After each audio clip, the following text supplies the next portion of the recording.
Mm-hmm.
Yo, and we are live, man. This is Set with Set and Key Media, and I'm back with another one for you guys, man.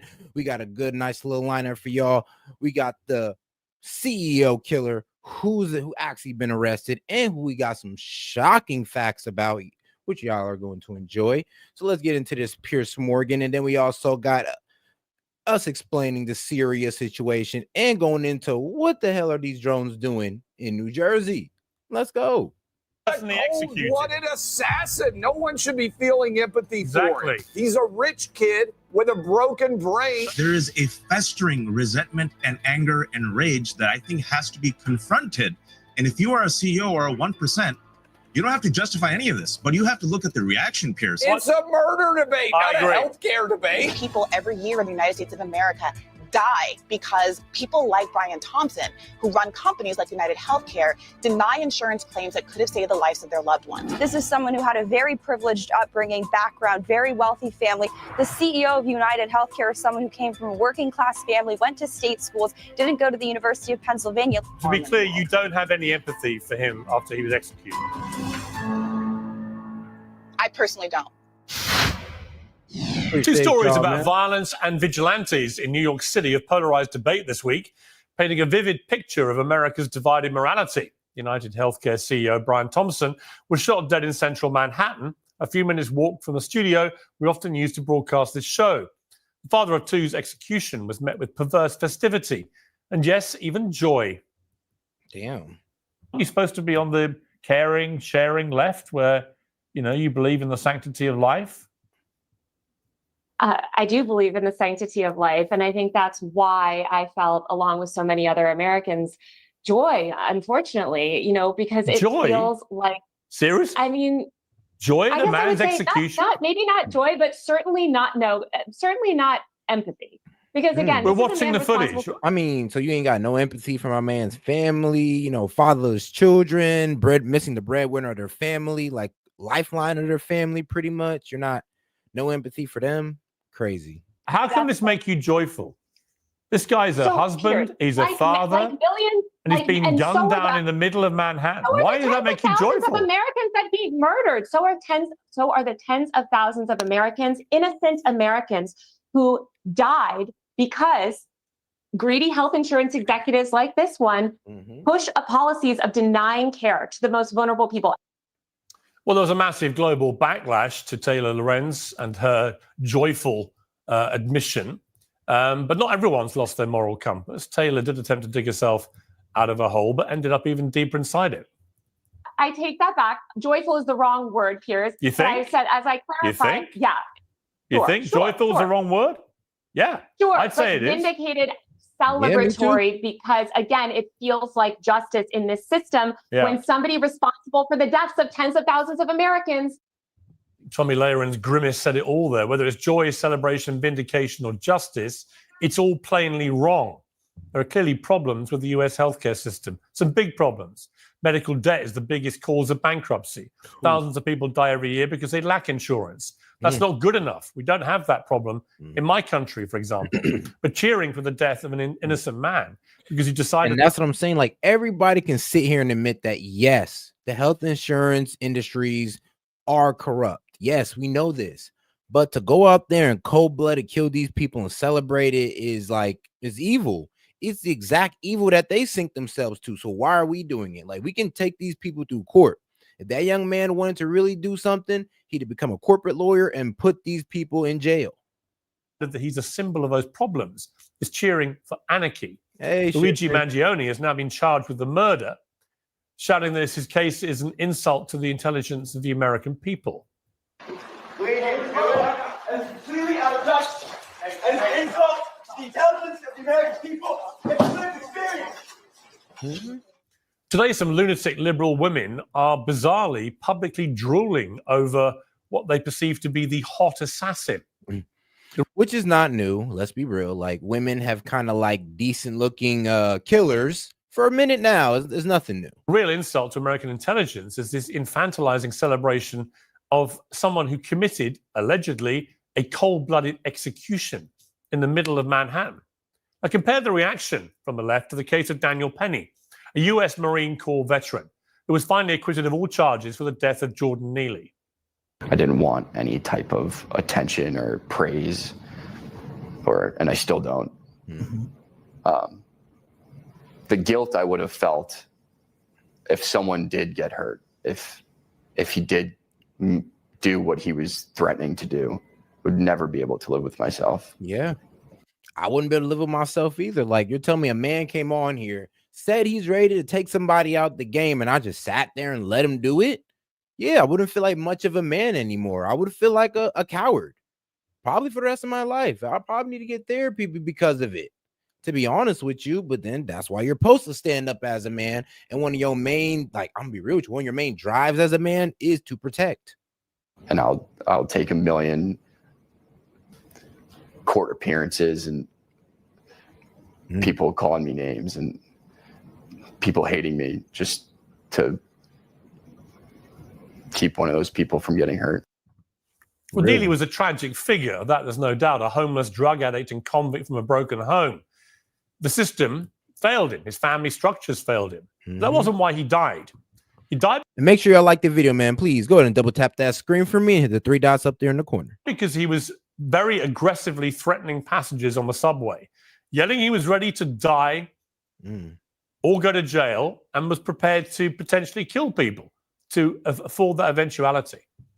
Daniel Penny placed him in a chokehold to restrain him. Other passengers who were on that train testified that they were terrified by Neely. They were grateful that Penny intervened. We used to call that kind of behavior brave, a good Samaritan. But Penny has been condemned by critics. Activist Tim Wise called him a racist, classist, ableist murderer. And on the steps of the courtroom, there was this. We need some black vigilantes. That's right. People want to jump up and choke us and kill us for being loud. How about we do the same when they attempt to oppress us? Right. I'm tired. Not a mention of what Neely was actually doing to terrorize the passengers on that subway, including women and children. People do not want to randomly jump up and choke you for being loud. That is race baiting and an incitement to violence. We're sick of it. Both of these debates are complicated because of the systemic problems they represent. But for those on the extreme left who have apparently lost their minds this week, let me make it very simple. Protecting terrified subway riders from a violent criminal is good. Yeah. Murdering a businessman because you don't like his business is bad. End. There you go. Well, to debate this, I'm joined by... And it is crazy how we honestly got to sit here and tell people this. It's like, yeah, please, the common people, praising a killer is not a good thing to do, okay? Okay? He went up there and he killed a family member. He killed a father. Regardless of the atrocities this man has committed, like, that's not how we do things here in America. We're not just a lawless country. You just go up and execute people. This is not what we have the justice system for. Not at all. So for people to go out there and actually praise the fact that this man did this is wild. It's wild. Because I promise you, if that was your family member, you wouldn't be laughing about this. No matter what they be doing. I mean, look at the whole Subway situation. The man, bro, the father was out there crying and all that, even though his son was out there doing some wild stuff, having mental health breakdowns and homeless. Natalie Winters, co-host of Steve Bannon's War Room. Clay Travis, founder of Outkick. Brianna Joy Gray, the host of the Bad Faith podcast. And Wajahat Ali, the host of Democracy-ish. So, Wajahat, let me start with you. I found Taylor Lorenz's performance on Monday night on this show utterly staggering.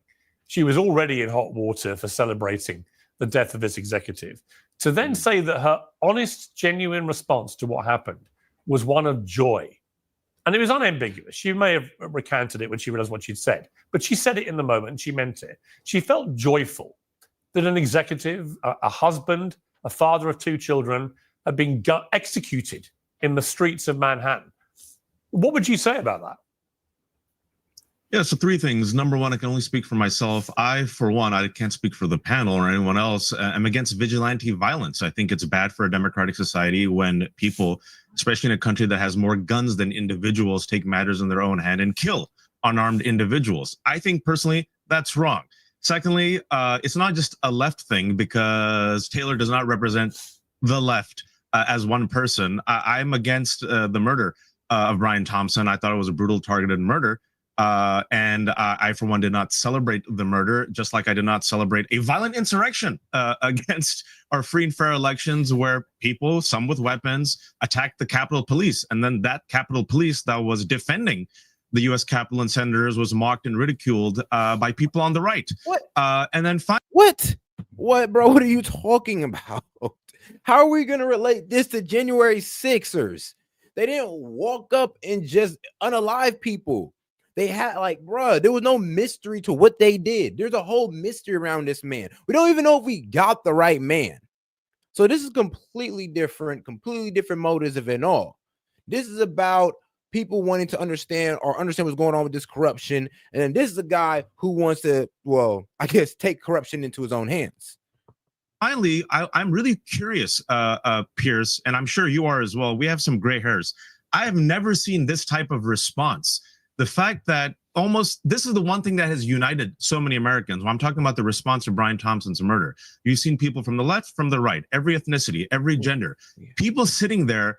And instead of having empathy, you see outrage. Sometimes you see celebration. You see people on social media, on TikTok, on Twitch, on Facebook, using their own, face, saying, this is what's happening. And this is where I think we should really reflect upon why are so many Americans, so many otherwise decent people, not necessarily feeling empathy, also sometimes being celebratory over the murder of a United Healthcare CEO. And I think you touched upon it.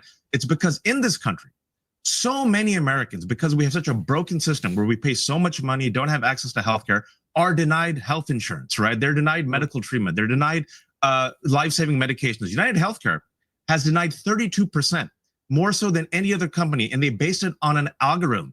There is a festering resentment and anger and rage that I think has to be confronted. And if you are a CEO or a 1%, you don't have to justify any of this, but you have to look at the reaction, Pierce, and say, this is what's happening in America. Why are so many people united? I mean, there was literally on Twitter yesterday when they arrested Luigi, right? There was hashtag free him and pardon. That is something that if they pardon this man, bro, I ain't gonna lie. Biden, no, I don't think Biden should do that. Y'all shouldn't even be talking about pardoning. If they pardon this man, we understand what the left is truly on. We understand the hatred for the rich that y'all truly have. Because look, not all rich people operate like this. Not every industry operates like this. So to over here and praise it, it's kind of wild. It is a bit wild. Has to be confronted, and why you see a simmering rage against the. It's who y'all gonna take out next? CEO of oil companies? What? It's what CEOs are you gonna go for next? Because it has to stop here. Y'all have to be able to condemn it here, or it will go further. Think about it. If this man is getting praise, then who's the next crazy person to look for praise? Who's the next guy who's gonna go out there and unalive a CEO because they want to get the same praise? 1%, the elitists, and the billionaires. Okay, Clay Travis, I mean, let me confront that first off, which is it shouldn't need to be confronted. It's disgusting.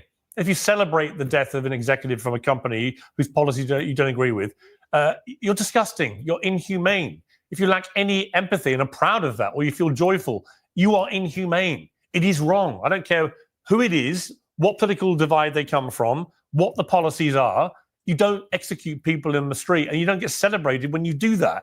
I agree. But secondly, Clay, I would say this: this extraordinary phenomenon of so many liberal women brazenly talking about the hot assassin, as if somehow the fact that he was good looking in some way is the most important aspect of this. A hot assassin is bonkers to me, Piers. That this would take off as it has is utterly ridiculous. But look, I mean, this was a cold-blooded murder that we were all able to watch take place on the video monitors in Midtown Manhattan. And the thing I would point out is two things that usually happen. One, I do think there's a deeper story here. This is a incredibly privileged, it appears to be alleged, but seems like he is the killer based on all the evidence.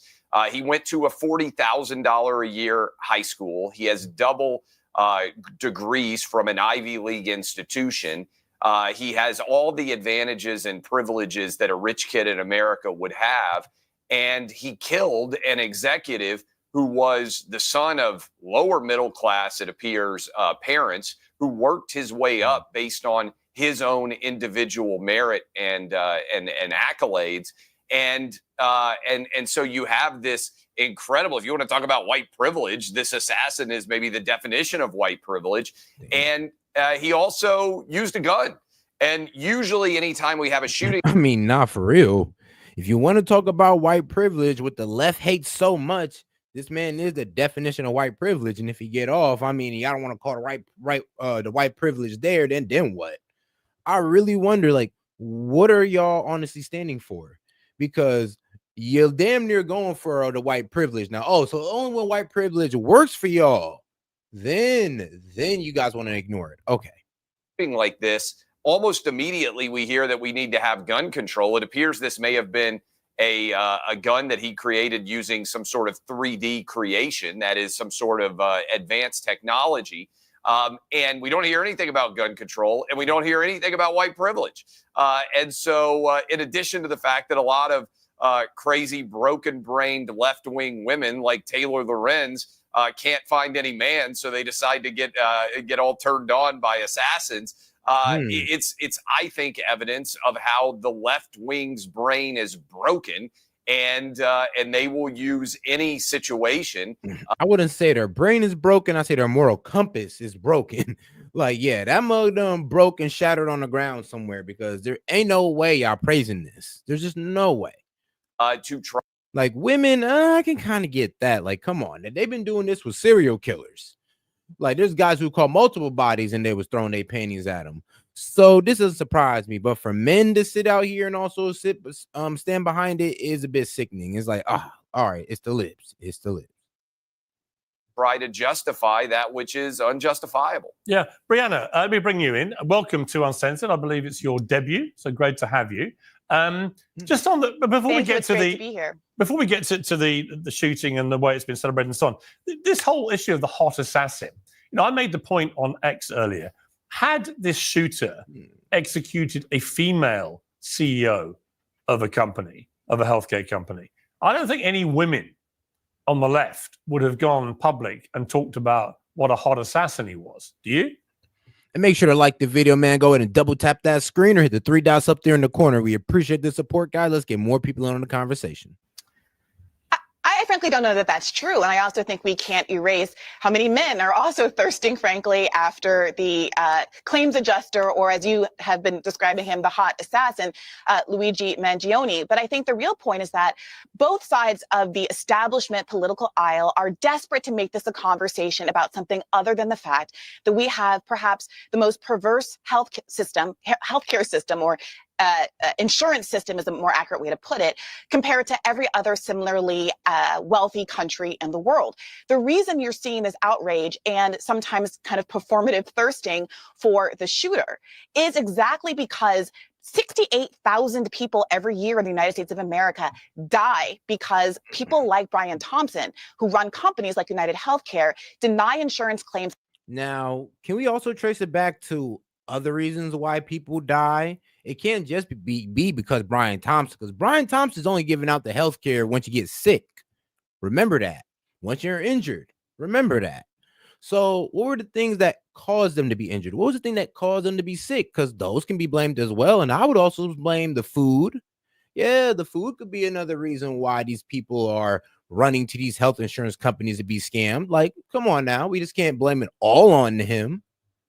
People like Brian Thompson, who run companies like United Healthcare, deny insurance claims that could have saved the lives of their loved ones. And while there were a lot of words spent talking about the fear, the real fear of the people on the subway who had encountered Jordan Neely, it's important to note that Jordan Neely hadn't physically engaged with anybody on the subway. Well, I'm going to come to Jordan, just to be clear. I'm going to come to... Wait a minute. Let's separate the two stories, though. You know, that was just an aside. So much...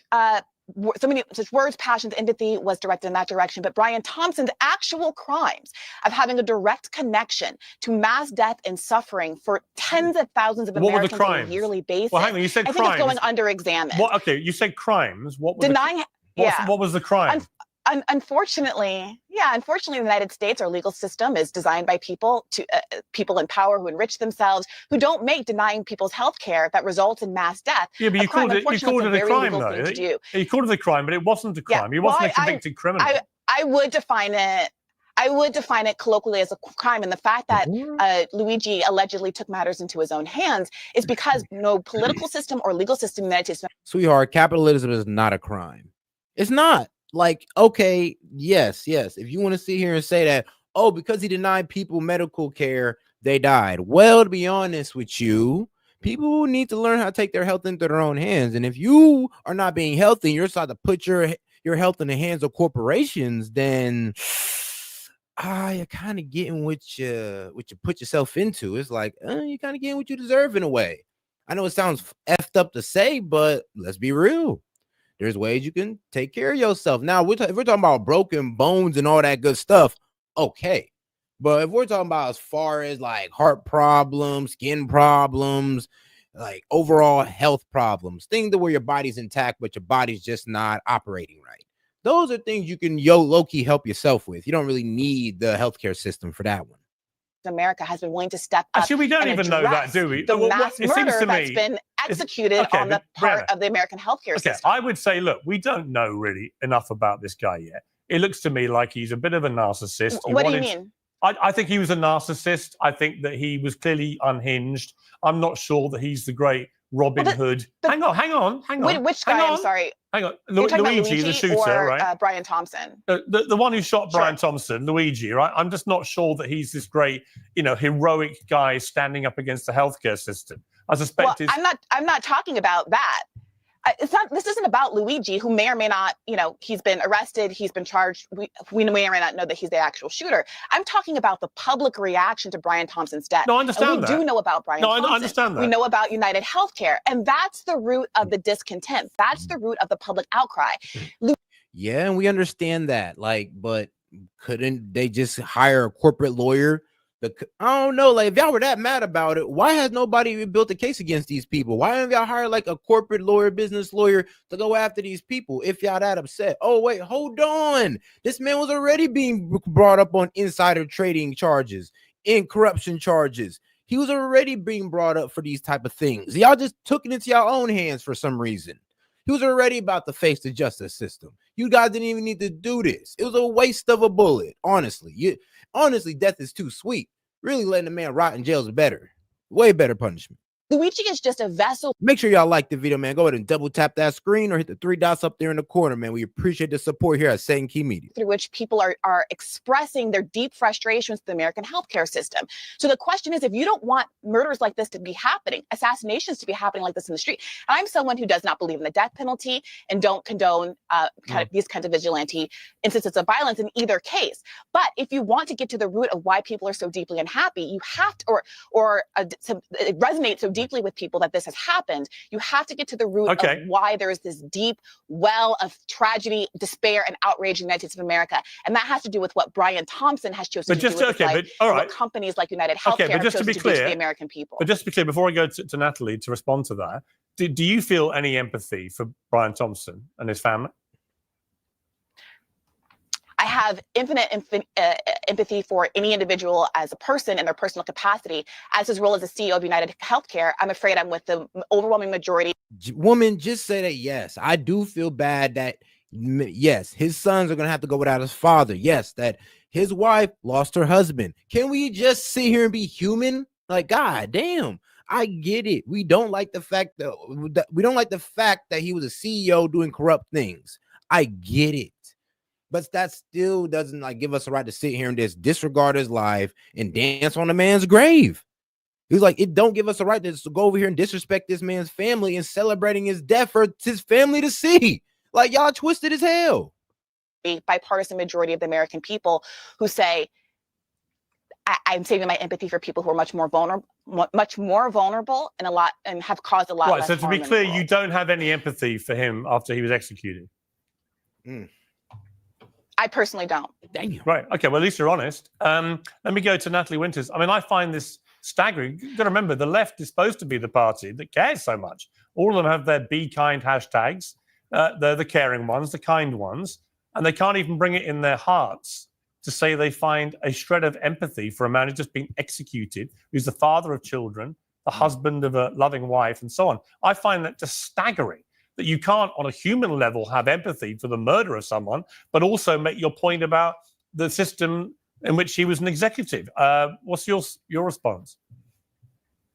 I mean, it's absolutely shocking. And look, what it gets to the core of is the continued dehumanization of people, because in the sort of culturally Marxist paradigm of oppressor versus oppressed, you're allowed to do whatever you want to someone who has allegedly, or in this case, I'm not a supporter of the United States healthcare system or apparatus. Believe me, there's so many problems that need to be fixed and adjusted there.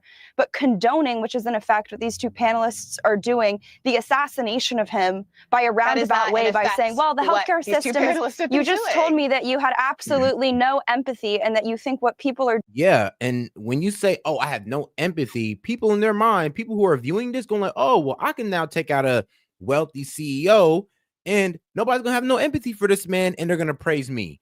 I mean, do you guys see, like, I wonder, do the liberals see what type of environment they're creating? You're creating a hate-filled environment that's only going to breed violence. And I'm going to be real with you. Hey, look, for the one time, I'm going to say this. Yeah, y'all kind of got the right target on this one.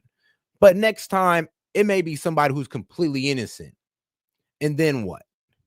You're doing by gunning down healthcare executives because of bad decisions. And by the way, I do not condone vigilante violence in either instance. So don't misrepresent my view. If you can make your case without telling a lie, miss, then you should do it. I have empathy for the 68 million Americans and their families who are killed every single year by the policy of the United Healthcare system. Don't talk over each other. Okay, women, like, goddamn. Like, I'm sorry. Come on now. And make sure y'all like the video, man. Go ahead and double tap that screen for me or hit the 3 dots up there in the corner. Let's get more people in on the conversation, guys. Let's go. Luigi Mangione is someone who you maybe have empathy or sympathy for. This is someone who had a very privileged upbringing, background, very wealthy family. The CEO of United Healthcare is someone who came from a working class family, went to state schools, didn't go to the University of Pennsylvania. Like I said, I'm not defending the healthcare system writ large, but to say that you don't have empathy because you view him as an oppressor of the American people is a perversion, not just of the system of law and justice in this country, but that's extreme. You just said you don't have empathy for a man who was murdered in cold blood on the streets of New York. So what do you have for him? You are Sympathy? obsessed with this oppressed language. It seems to be a bit of a kink. You are so much so that you just said you don't have empathy for a murder victim. Yeah. I said, let me be clear. I said as a person, interpersonally, of course, he has a family and those people are feeling grief. And those people, as far as I know, are innocent in all of this. But the question is, here's the real question. Why are we asking random pundits, who might personally have been victimized, by the way, by someone like Brian Thompson, why they would have empathy for him and their family, while there's no question being asked about who has empathy for the tens of thousands of Americans? Because who's to say their family knew what this man was doing? You think his little ass sons know the healthcare system enough to know what his dad was doing? I believe he had young two sons and a wife. So 9 times out of 10, they don't really know the ins and out of what their parents is doing. I mean, let's be real. We have parents who are whole drug lords. We have parents who are straight criminals, and people wouldn't know. So to sit here and think that, oh, well, his family, why should we care about what they think? They was probably helping him too. What, his 2 sons and a wife? Stay-at-home wife who's probably taking care of the 2 sons? Like, come on now. Y'all can't have empathy for the family? And I hear what she's trying to say. Oh, well, I didn't say that, but I'm like, why don't you start off with that? You kind of escaped over it, but then made sure to highlight the point of, oh, I don't feel bad for him as a CEO. It's like, even then, I feel bad for the man because he shouldn't have been like put to death like that. To be honest with you, he should have been left to the courts. Who are killed every year by the policies that Brian Thompson has made millions and millions, right, Clay, tens of millions of dollars off of. Okay, Why are we talking about the fact that this 25-year-old, 26-year-old perpetrator, alleged perpetrator, went to an Ivy League school when obviously he was so still financially precarious, or obviously we don't know, the facts will come out. But the fact that someone who is relatively privileged in the United States of America can still feel so overwhelmed by our healthcare system that they would go to these lengths, that people who are relatively affluent still find themselves in medical bankruptcy, as you so rightly pointed out earlier, Piers Morgan, that 50% of families that have a cancer diagnosis in their family in the United States of America go bankrupt. That is where the moral outrage should lie. But when you go on to programs, no offense, Piers, who have wealthy, affluent hosts, the focus seems to be on the family of a millionaire and not on the families of the people. Yeah, you know, it's so funny though. Both of them were affluent. Allegedly, the guy who we caught is an affluent guy. Well, the alleged killer is an affluent guy. Came from a rich family and all. He ended up killing another rich man. And so it's just like, what's going on here? The rich killed the rich. I don't even know why y'all are that happy. If anything, y'all just banking on the white privilege that y'all hate so much. And the rich and white privilege that y'all hate so much. Ain't this crazy? I ain't gonna lie. If this man never committed this crime, it's kind of like Luigi would have been the type of guy that y'all don't like, honestly. Who have been terrorized by the healthcare system. You made your point. I listen. I'm in London at the moment. In the UK, we have the National Health Service. It's free healthcare for all. You know, so I find the whole system in America completely baffling. That a country of your size and power and economic muscle can't have a better system where people don't fall through the cracks in such large numbers. I completely agree. But that is a separate issue to the execution of someone in the street. Clay, I could see you were rolling your eyes there. But it's not a separate issue. Well, let me bring Clay in. It is a separate. Piers, I'm in Israel right now. I just been touring a lot of the kibbutzes where there were people who were murdered because they were Jewish. I can't help but see the analogy here. You can be upset with a larger societal issue. It does not justify murdering people because of it. And if you are making that argument, and Brianna is making that argument, I'm sorry, her brain is broken, because what she is saying is, I'm so upset about the healthcare system that I believe that assassinating an innocent person who has never been convicted of any crime in cold blood on the streets of Manhattan is okay. Then your brain is broken. If you don't have empathy, that's not what I'm saying, and the audience is intelligent enough to have heard what I've actually said. You said you didn't have empathy for the killing of a man because you were upset about the larger societal issue of healthcare. That is not any different that he is a person in his you private saying capacity. when you are I do seeing not have what happens for when the someone is killed because United they're Jewish. Well, that's the problem. Is like the CEO of the United Healthcare is also a human, just like every other CEO. I mean, it's not like we're talking, it's not like he killed the industry, United Healthcare, then we'd all be happy. But no, he killed a person that works for there. That's the problem. And then when y'all sit there and celebrate it like this is some type of crusader, it's like, well, y'all sound kind of stupid because he's just going to be replaced with somebody who's probably going to be on even grimier business tactics. Then what? Y'all might even wish y'all still had the old guy back. That you're not happy about the situation. Make sure to like the video, guys. Go ahead and double tap that screen if you're feeling the content, or hit the 3 dots up there. We appreciate the support, guys. Remember, just super chat $1 plus, $1 and up. I'll go ahead and read out your super chat and post it to the top of the screen. 50 super chats, and we'll go ahead and open up that calling line, man. Appreciate the support, guys. Neither do millions of Americans who've been victimized by Brian a themselves. larger societal issue that you don't like. And by the way, this is not a healthcare debate. Yeah, I want to play. I want to play two. I want to play two. It is a healthcare debate. Hang on. I want to play. It is a healthcare Hang debate. on, So Brianna. It's a murder debate. Yeah, it's a murder debate, not a healthcare debate. People are not excited about. Wait a minute. People are not excited about murder. There are thousands of murders that happen. Well, maybe not thousands, but hundreds, whatever, dozens of murders that happen every day in the United States of America.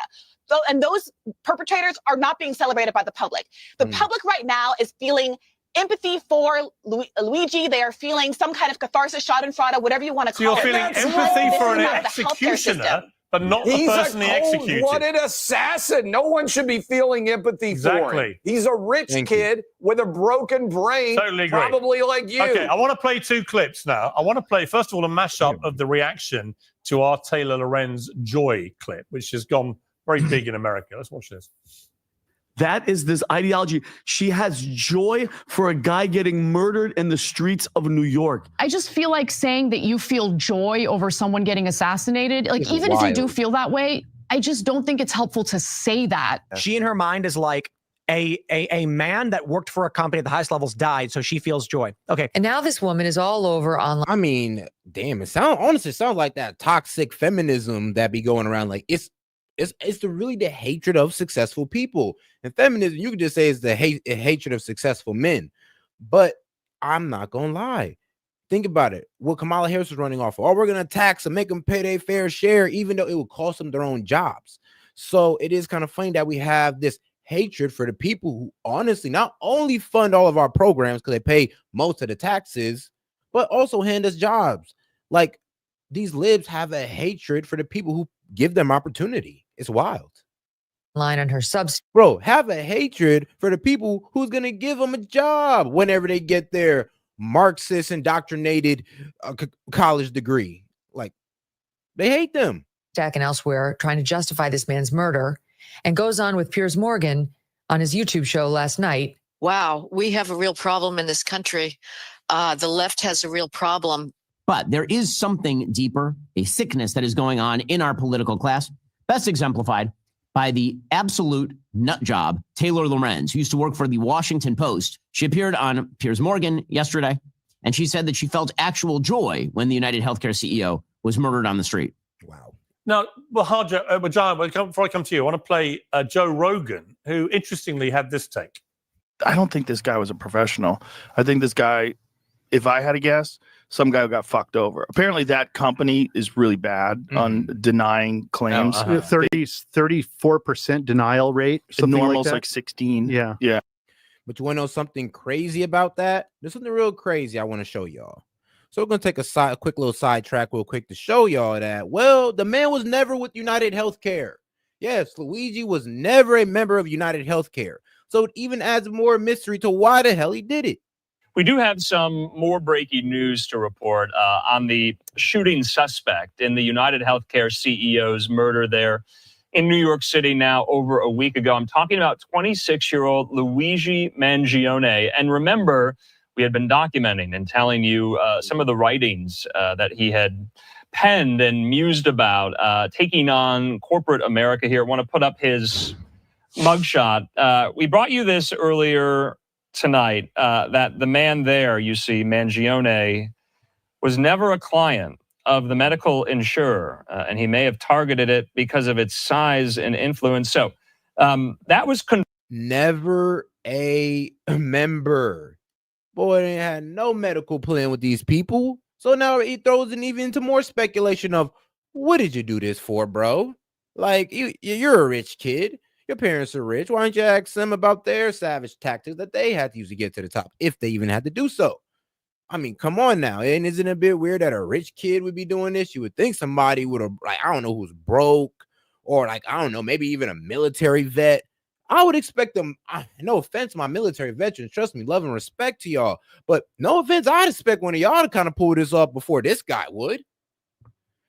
confirmed by police today. Oh, and make sure y'all like the video, man. We got over 100 y'all in here. Go ahead and double tap that screen for me. Hit the 3 dots up there in the corner. We appreciate the support, guys. Let's get right back to the video. The NYPD chief of detectives, his name Joseph Kenney, said as much in a local news interview on NBC New York that investigators uncovered evidence that Mangione had prior knowledge that Brian Thompson, the CEO, was holding its annual investor conference in New York City with shareholders.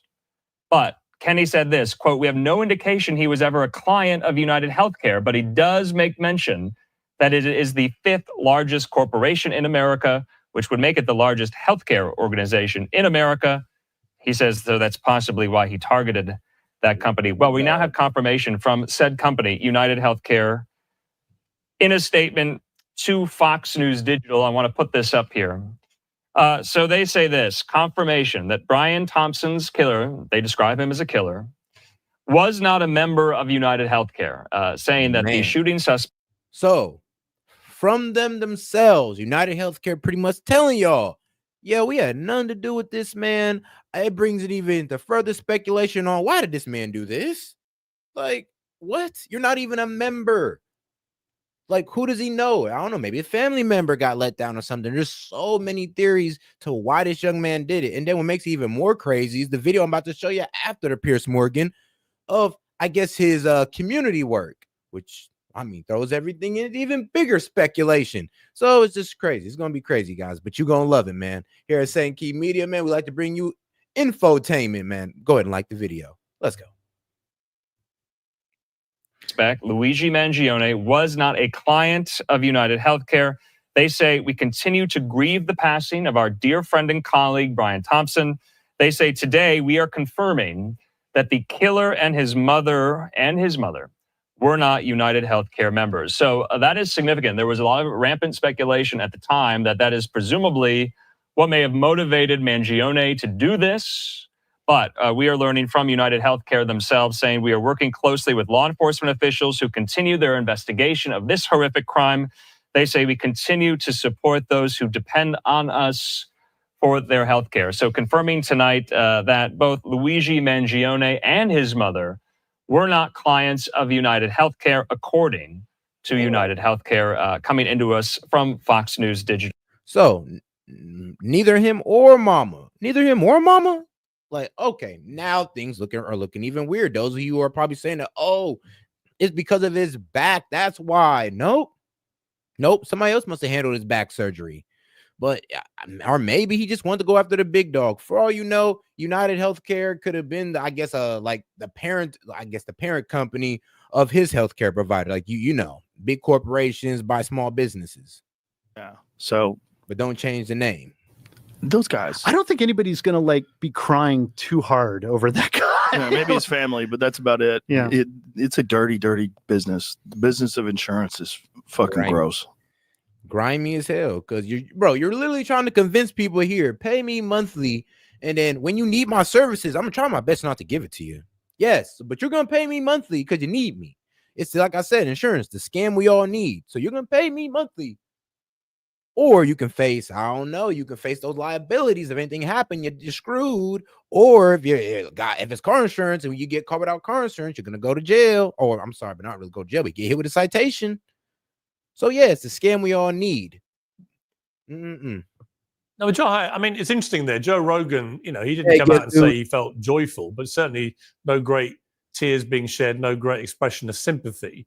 As Brianna, I mean, I wouldn't have phrased it the way she did. And I think to admit you have no empathy for someone when they've been murdered is very bizarre. Joe Rogan and I had the same take. Yeah. Well, that's what I'm about to make the point. Joe Rogan and I had the exact same take. Allow me to conduct my own interviews, Brianna, if you don't mind. Which I mean, there's not a massive amount of difference in response there. So is there a point here that the issue of healthcare in America is angering so many Americans because of these denial rates and so on, that this was almost an inevitable conclusion to this, that somebody at some stage was going to turn violent? Yeah, let me respond to Clay, your question, and also the clips. First and foremost, I for one have said that I'm against vigilante violence. I have the capacity to feel empathy for unarmed individuals who get killed. What I find fascinating about the framing is, where is the pearl clutching? Where is the outrage? It seems very selective, right? So if you're in Israel, Clay, I'm glad you're there. Talk to everyone. Go visit the West Bank and talk to Palestinians if you truly want to have empathy. When we talk about, and I do have empathy for Palestinians. That's why I have empathy for this man. It's like, bro, this doesn't even have anything to do with them. I'm gonna be real with you. It's about having empathy. Period. Having empathy and understand that, yes, even though we may not like it what this man has done, his death is going to be bad for a lot of people who don't even know what he's done. And we're talking about his family. About framing, right? I think Clay said, just because you're angry about a system doesn't give you the right to commit vigilante violence. I agree. Just because you're angry and you think that Donald Trump won the 2020 election that he lost, it does not give you the right to be part of an incited violent insurrection where you hurt and harm Capitol Police, take a shit in the U.S. Capitol. Some people come armed to assassinate people. By the way, just over the weekend, Donald Trump said he would pardon those people, traitors, violent insurrectionists whom he called hostages. I see no condemnation. I see celebration from the right. Another story about murder, how common it is. Another Daniel Perry, a white man, a veteran. He was convicted, peers, just a couple of months ago. He was convicted by a jury of our peers for killing an unarmed white man who was attending a BLM rally with his black girlfriend. Governor Abbott of Texas, do you know what happened? The story no one talks about. Governor Abbott of Texas pardoned this man who was convicted by a jury for killing an unarmed white man.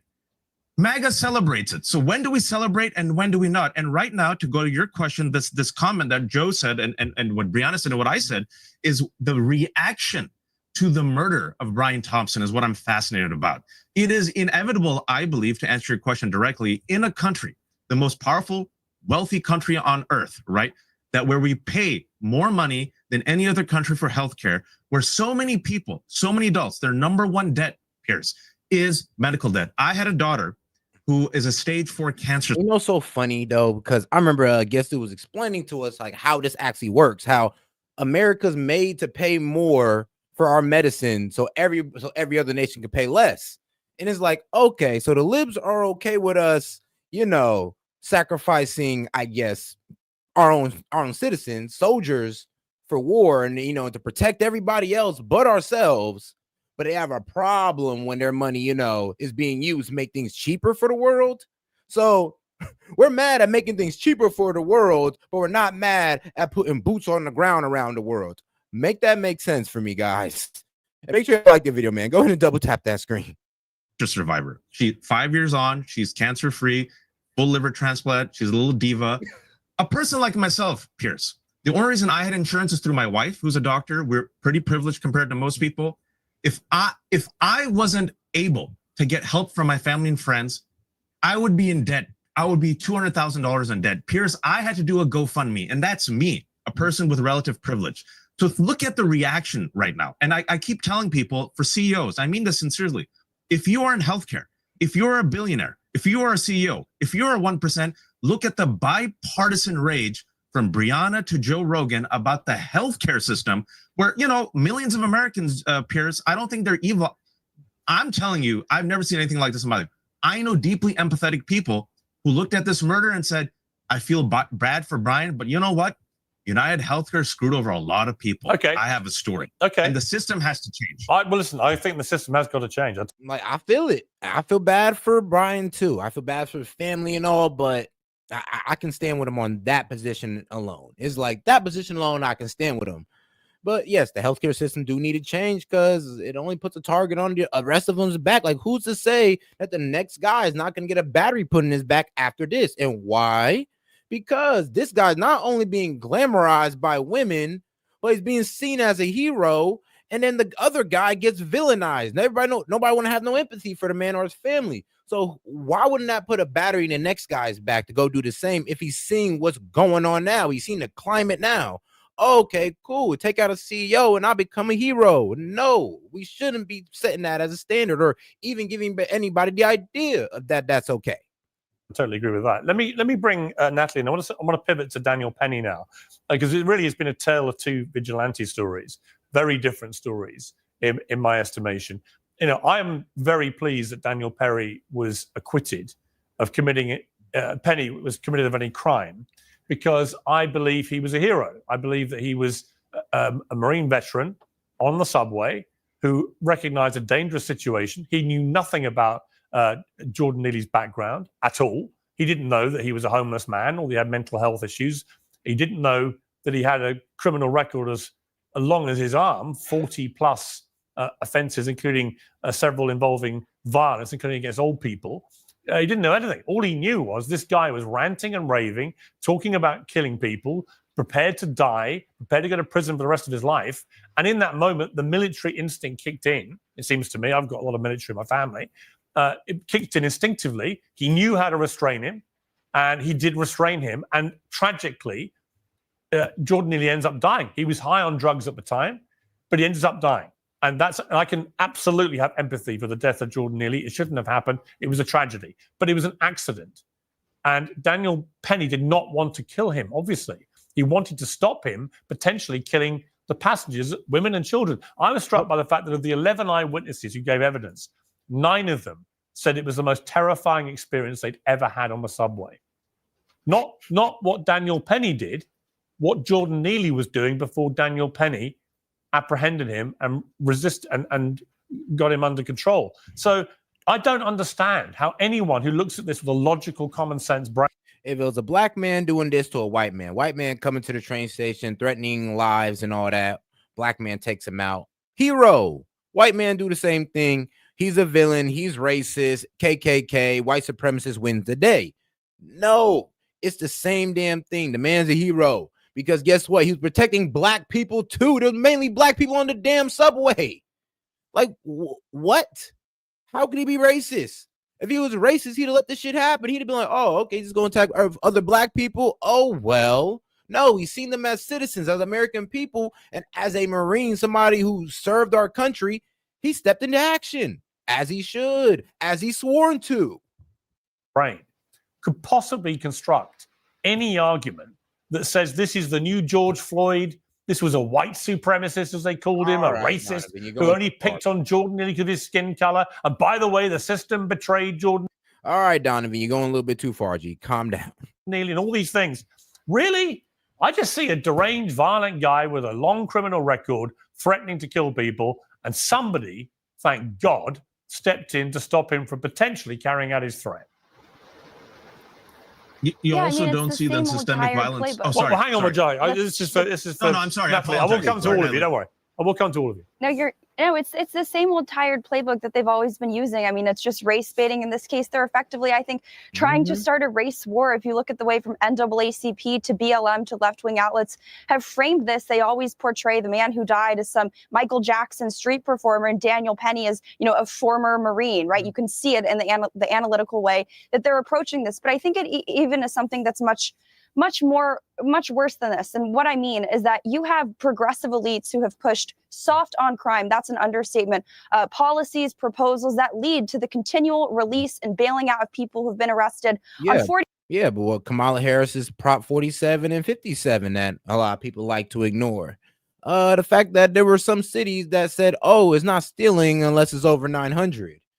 Yeah, like there have been, pretty left-leaning cities that allow crime or that kind of make crime seem that is not as bad. It's just stealing. It's from the rich. They got it. They'll be okay. And then when they move their stores away, we'll call them racist. It's absolutely wild. But I do want to get a little bit more into this, though, because it is a bit wild how these people are talking. And shout out to this one guy on CNN because, I know, right? Me praising somebody on CNN. But guess what? I guess today's that day, guys, because this guy was cooking on CNN. And I was like, you know what? If that guy's on, I just might watch. In 3 seconds. Go ahead. If you're on the American left tonight, here's my chart. The good guys today, Daniel Penny. The bad guys.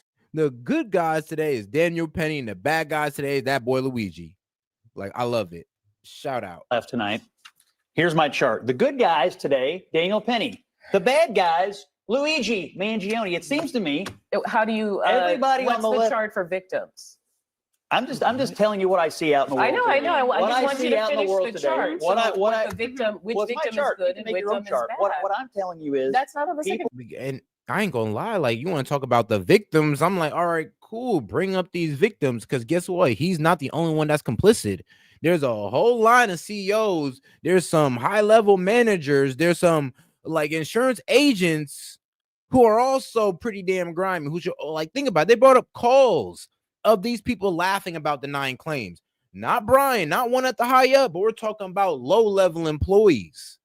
So, yeah, you can't just say put every person's death on Brian. You can't put every person's death on the CEO. You damn near can at least put on the whole damn company. So, no, we're not going to sit here and act like every victim of United Healthcare is because of him. No, we're not going to sit here and just play that stupid. Nope. People on the left can't seem to tell the difference between the good guys and you the about bad guys. people on the left. I Praising want to Luigi know and whether attacking you Penny. think One that, is good, as one is not. Congressman Crane does, that Daniel Penny should get the Congressional Gold Medal to recognize his heroism. I'm not asking. Yes, he should. Now, the black man who watched a white man protect other black people, I damn near want to give that man a chain myself. Like, shoot, man, you should I damn want to give the man a medal myself, man. Somebody give my man a Jesus piece or something, bro. Iced out. Asking you about anyone. I think he ought to get medal. I think they ought to build a statue to this guy in New York City. I'm going to say the dreaded R word. Here we go. Race plays a role. Race. Here we go. Right? And so we see it. Took yes, 2 seconds. absolutely. Because the Wasn't there say a- that- wasn't there a You need it to similar be about case- race. I think that was the most unifying thing, that a white man looked around and seen a whole bunch of black people and didn't see them as black people, seen them as American citizens and protected them. I mean, the fact that you're trying to make this a race thing just shows that, well, seems like they're just trying to spread hate. It seems like they just want to spread hate, because this should have been a pretty damn unifying thing. But here they go, making it a race thing, trying to paint the man as a racist, a white supremacist, when he's just a man who stood up for a group of people who are in harm's way. Hang on. Back up. You have to hear what he says here. Back up. You have to hear what he says here. Very important. Go ahead, Rob. in this, right? And so we see it. Yes, absolutely. Because statistics say that. Wasn't there a similar case in New York City at the same Statistics time this say thing was going on? that when people kill people who are white, they tend to get harsher sentences, especially if they're people of color. What about the Jordan Williams case? That is what happens in our criminal justice system. First of all, no, I'm not going to stop, because race I didn't absolutely ask you to plays a stop. role in I this. said, what about the Jordan Williams case here in New York? Same situation. African American gets on a subway, ends up killing a guy. Grand jury tosses it out at the exact same time as the Penny case. What about Bernard Cat? Oh, this guy's single-handedly everything is about. I love dismantling CNN. And it's just all. It's crazy. Like, I'm telling you, he's just sitting there going like, bro, am I the only person that believes that, yo, the good guy of the day is, well, the white guy y'all all hate, and the bad guy is, well, the white guy y'all feeling on right now? It's like, yes, I'm sorry, Libs. This is what's going on. Okay? Good guy, Daniel, bad guy, Luigi. Okay?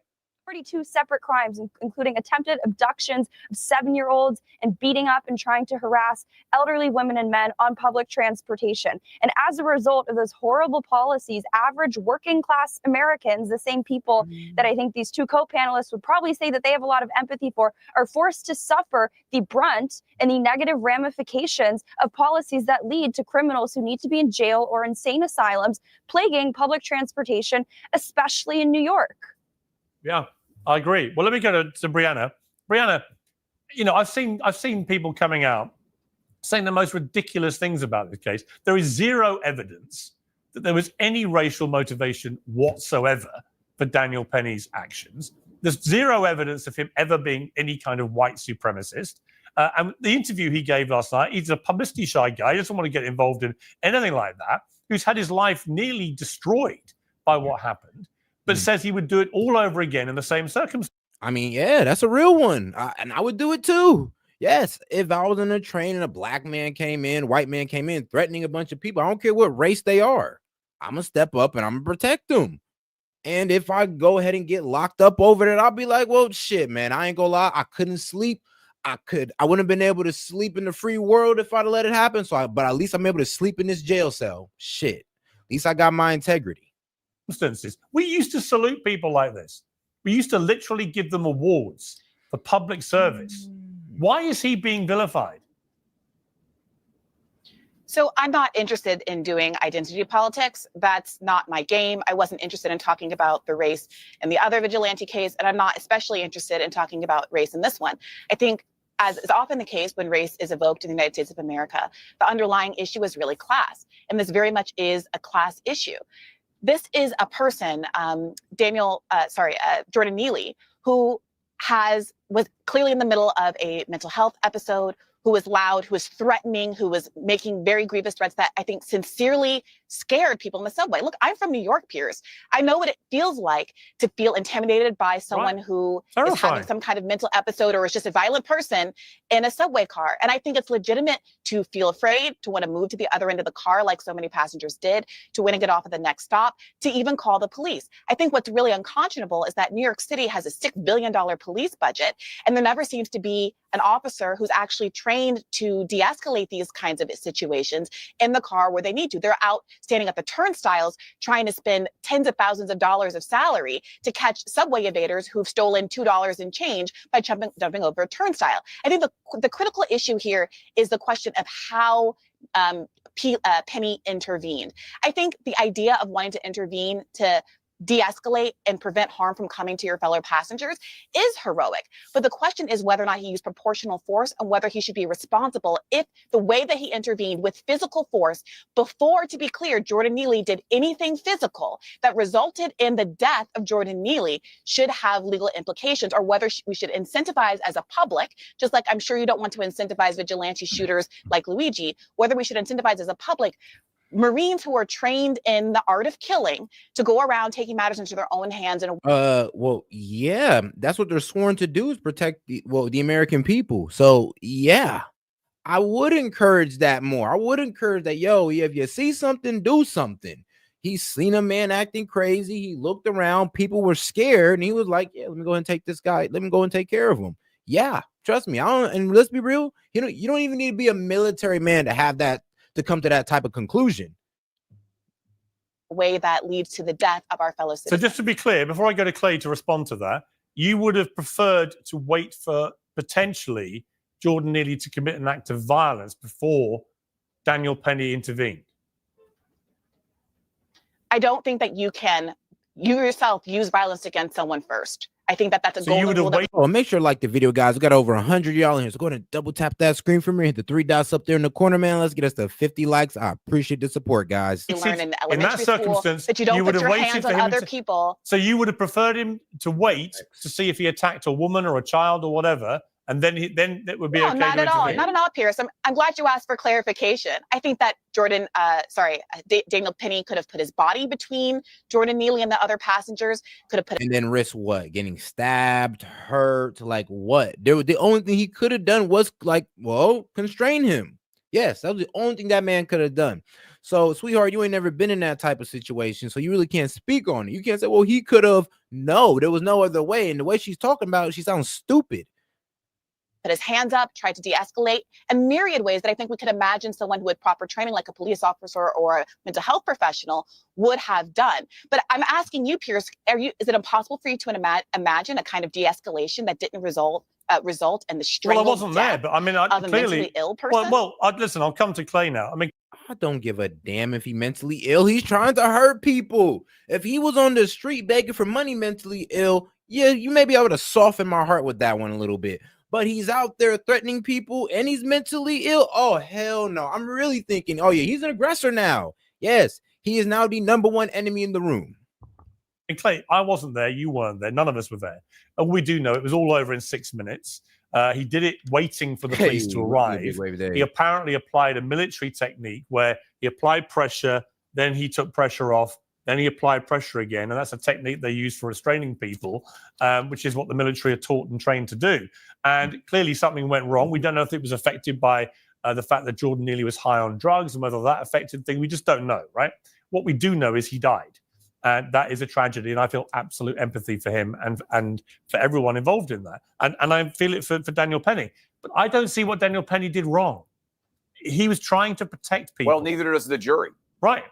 Neither does the jury, Piers. And I think that's the big takeaway here. This was a racially diverse jury in New York City that looked at all the evidence surrounding Daniel Penny, and they unanimously said this guy did absolutely nothing wrong from a criminal context. I think it's a signature victory for people who want there to be a form of law and order in New York City. I think it's important to recognize that if you couldn't get a conviction, if Alvin Bragg couldn't get a conviction on this case in New York City, it means virtually every jury in the entire nation.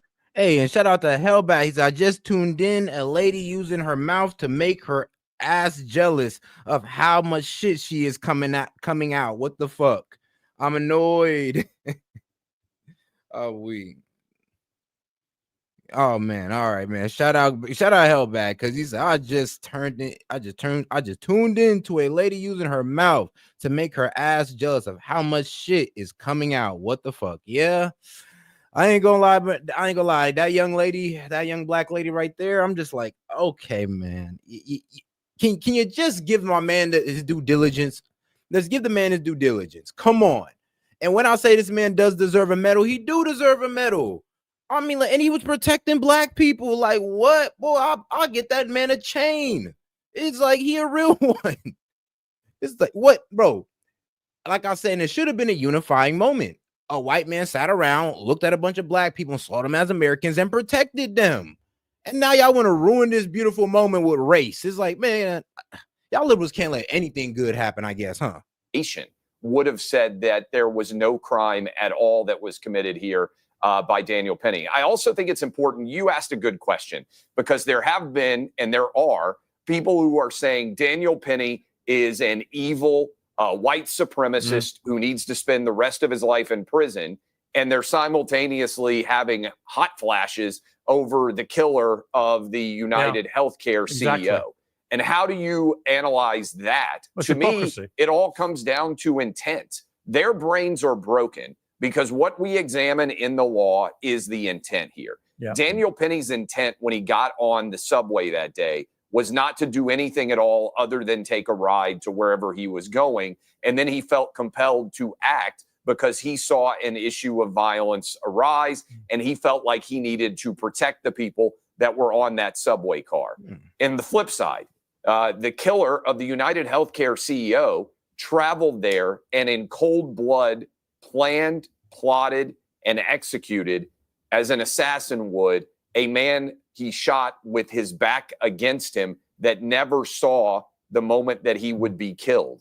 The intent is one, first-degree murder. The intent in the other is try to prevent a potential murder or violent act. They aren't in any way similar, and it really boggles my mind, Piers, that anyone could even try and analogize the two, because, again, the only way you could come up in that scenario with that situation and in any way analogize them is if you are functionally incapable of applying basic logic. Let me bring Bajaya in here. I mean, Bajaya, hang on, let Bajaya respond.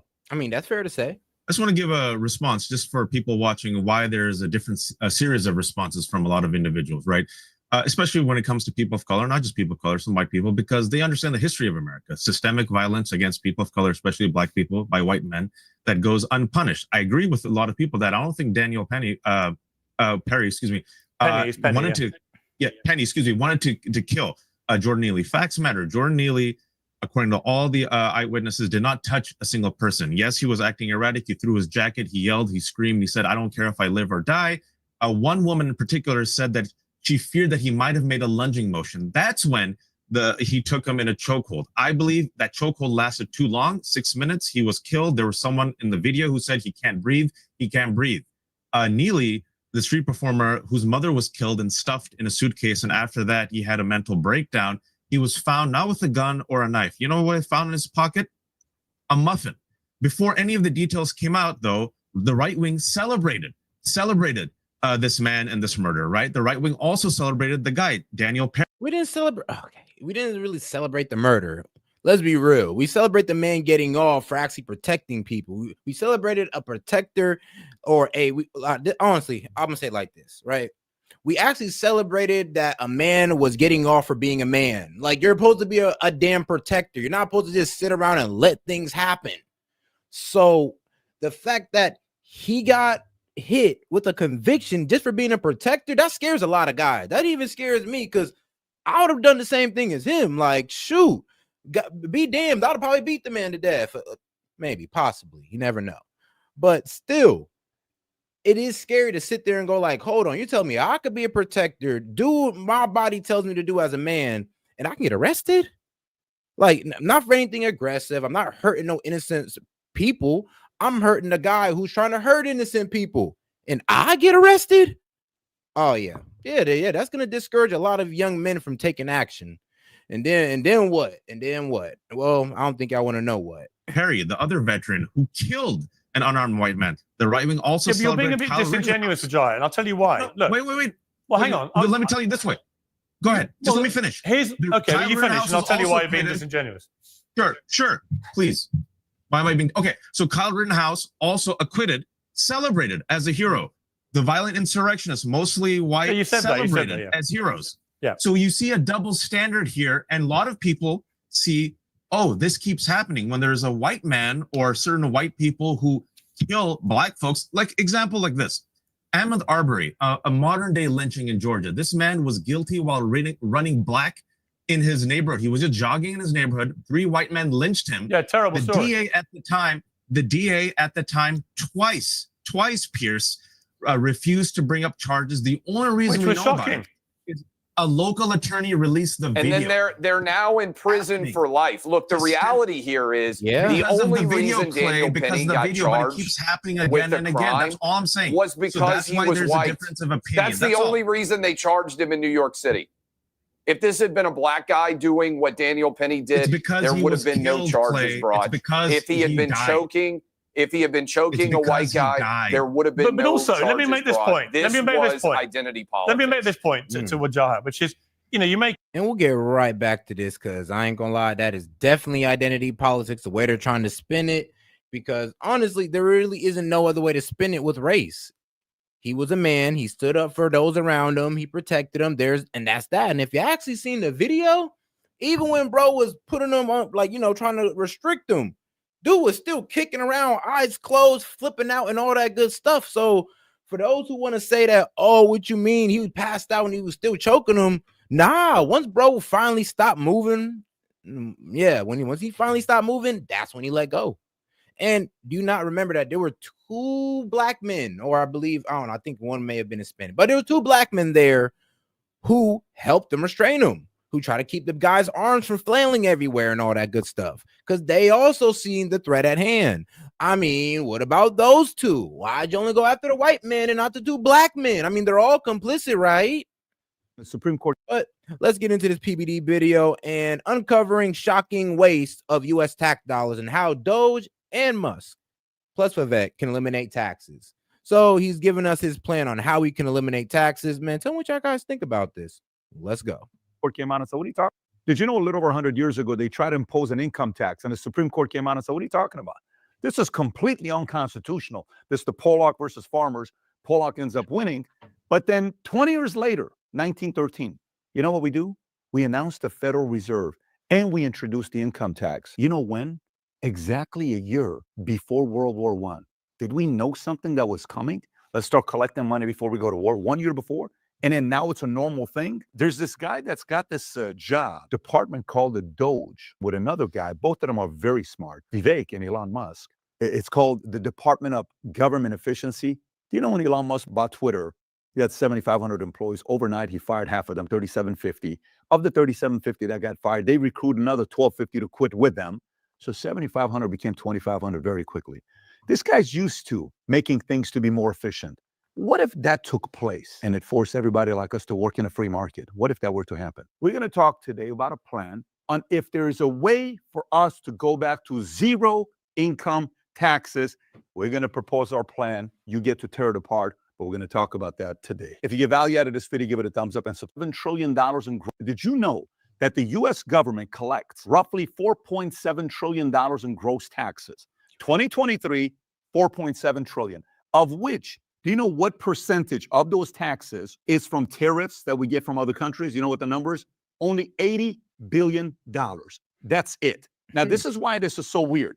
The $80 billion that we collect, if you go back and look at the history of America, where we got our income from to pay for everything, 100% of the money, the taxes that the U.S. government collected just a little over 100 years ago was from tariffs. If you look at this chart, 100? Yeah, but then again, that's what they said, that we were a country built on tariffs. So the fact that people want to spread this ideology that, oh man, if you talk about tariffs, you don't know what you're talking about. Tariffs are bad. I'm just like, well, 100 years ago, there wasn't really a problem with it. But you know what? Maybe since we globalized our market, maybe that's why now there's a problem. That makes sense. It'll show you tariff revenue as a share of total federal receipts from 1798 to 2023. Go all the way back to 1798. Look at that. 100% of the revenue the U.S. government got was from tariffs. And every time you see a drop off, you see that one, right? 1812, it drops off to 45% because they wanted to collect taxes from you and I. That's because of War of 1812, another crisis, another war. But even if you go all the way up to 1910, 50% of the U.S. revenue came from what? Tariffs. The other 50% was from excise taxes. So let me simplify this for you. How much money comes in from importing goods and services, right, from other countries? The number is $3.83 trillion in 2023. Of which the average tariff we get is around 2%. 2% equals to $80 billion. $80 billion is what other countries are paying, okay? 80 billion divided by the $4.7 trillion that the U.S. government collects taxes from you and I. 80 billion divided by 4.7 trillion. That means 99.83% of all taxes that the government is running on, you and I pay for. The countries out there that are saying, here's 340 million rich Americans to come and sell your products to, these countries are saying, holy shit, America, this is the best deal ever. They're only paying 0.017%. What? And just 150 years ago, 100%. What? So hold on. These people are paying less than 1% to sell into our economy. Yes, the world is literally taking advantage of us. Less than 1%. And that's what tariffs used to do. I remember when Trump used tariffs to fund farmers. Yes, tariffs is a great way to fund government, government organization or government, sponsored, task without overly taxing the people, without raising the taxes. Tariffs was a great way. But for some reason, we'd rather tax our people than tax the foreigners who try to, buy into our market or who try to sell stuff in our market without putting into it. Ain't that crazy? Percent of the federal spending was coming from who? Tariffs. Why did we stop doing that? I don't know. So what if we charge, instead of the 2% to get the 80 billion, what if we said moving forward across the board is 25%? That's $1 trillion per 25%. 50% is another $2 trillion in income. That's money. And I can bring it down for you and I that we're buying stuff here so we can go back down to 0% taxes when it once used to be unconstitutional, according to the Supreme Court, to tax you and I. It was unconstitutional. Now you see the concern and the benefits of using tariffs. So this next chart is very important. Think about the amount of income the U.S. government gets. Okay, think about GDP. Here's what our GDP is. What percentage of the GDP did the U.S. government spend to exist? Okay, if you go back and look at this chart, the federal outlays as a share of GDP over time, in 1849, we only spent 2% of it. Whatever money came in, the government only spent 2% of it. Look at the number today. Today, it's 37%. So if we got roughly, $27 trillion in GDP, 37% of the GDP, the federal outlay. Are you kidding me? No. That's a problem. We've gotten in the habit of just saying another program. It's okay. While we're in debt, how much money? No. We need to stop this. And there is a way to figure out what you pay zero in income taxes. If we make the government more responsible, the way they make you and I, they force you and I to be more responsible or else. But not them. They missed the audit, the Pentagon 7 years. No. But we know what we're doing. You didn't pay $600. God forbid, we're going to come after you. Big difference. Wildly disrespectful that they can miss their audit, but God forbid you ditch out on an audit. Oh man, trust me, America will chase you to a whole nother country for their tax dollars. They'll lock you up for them tax dollars. But oh man, they're able to avoid taxes every season. Difference. Percentage-wise, where's this money going to? Some people are not going to be happy, but we have to have this conversation. So 24% of the budget is for health insurance, 21% Social Security. Shout out Big Wave Dave. He said, this is a bad influence for me. Yeah, trust me, Dave. I already know. Like you and other guys, man, trust me, I deal with taxes. 13%. I deal with some taxes. We all deal with taxes, but I know you deal with some taxes. Defense, 8% economic security, 7% benefits for veterans. And income tax, man. Veterans and federal retirees, 10% is the debt, 5% is education, 2% transportation, natural resources, agriculture, 1%, science, medical research, law enforcement, international, another 3%, then all other is 5%. So some of this stuff we have to cut.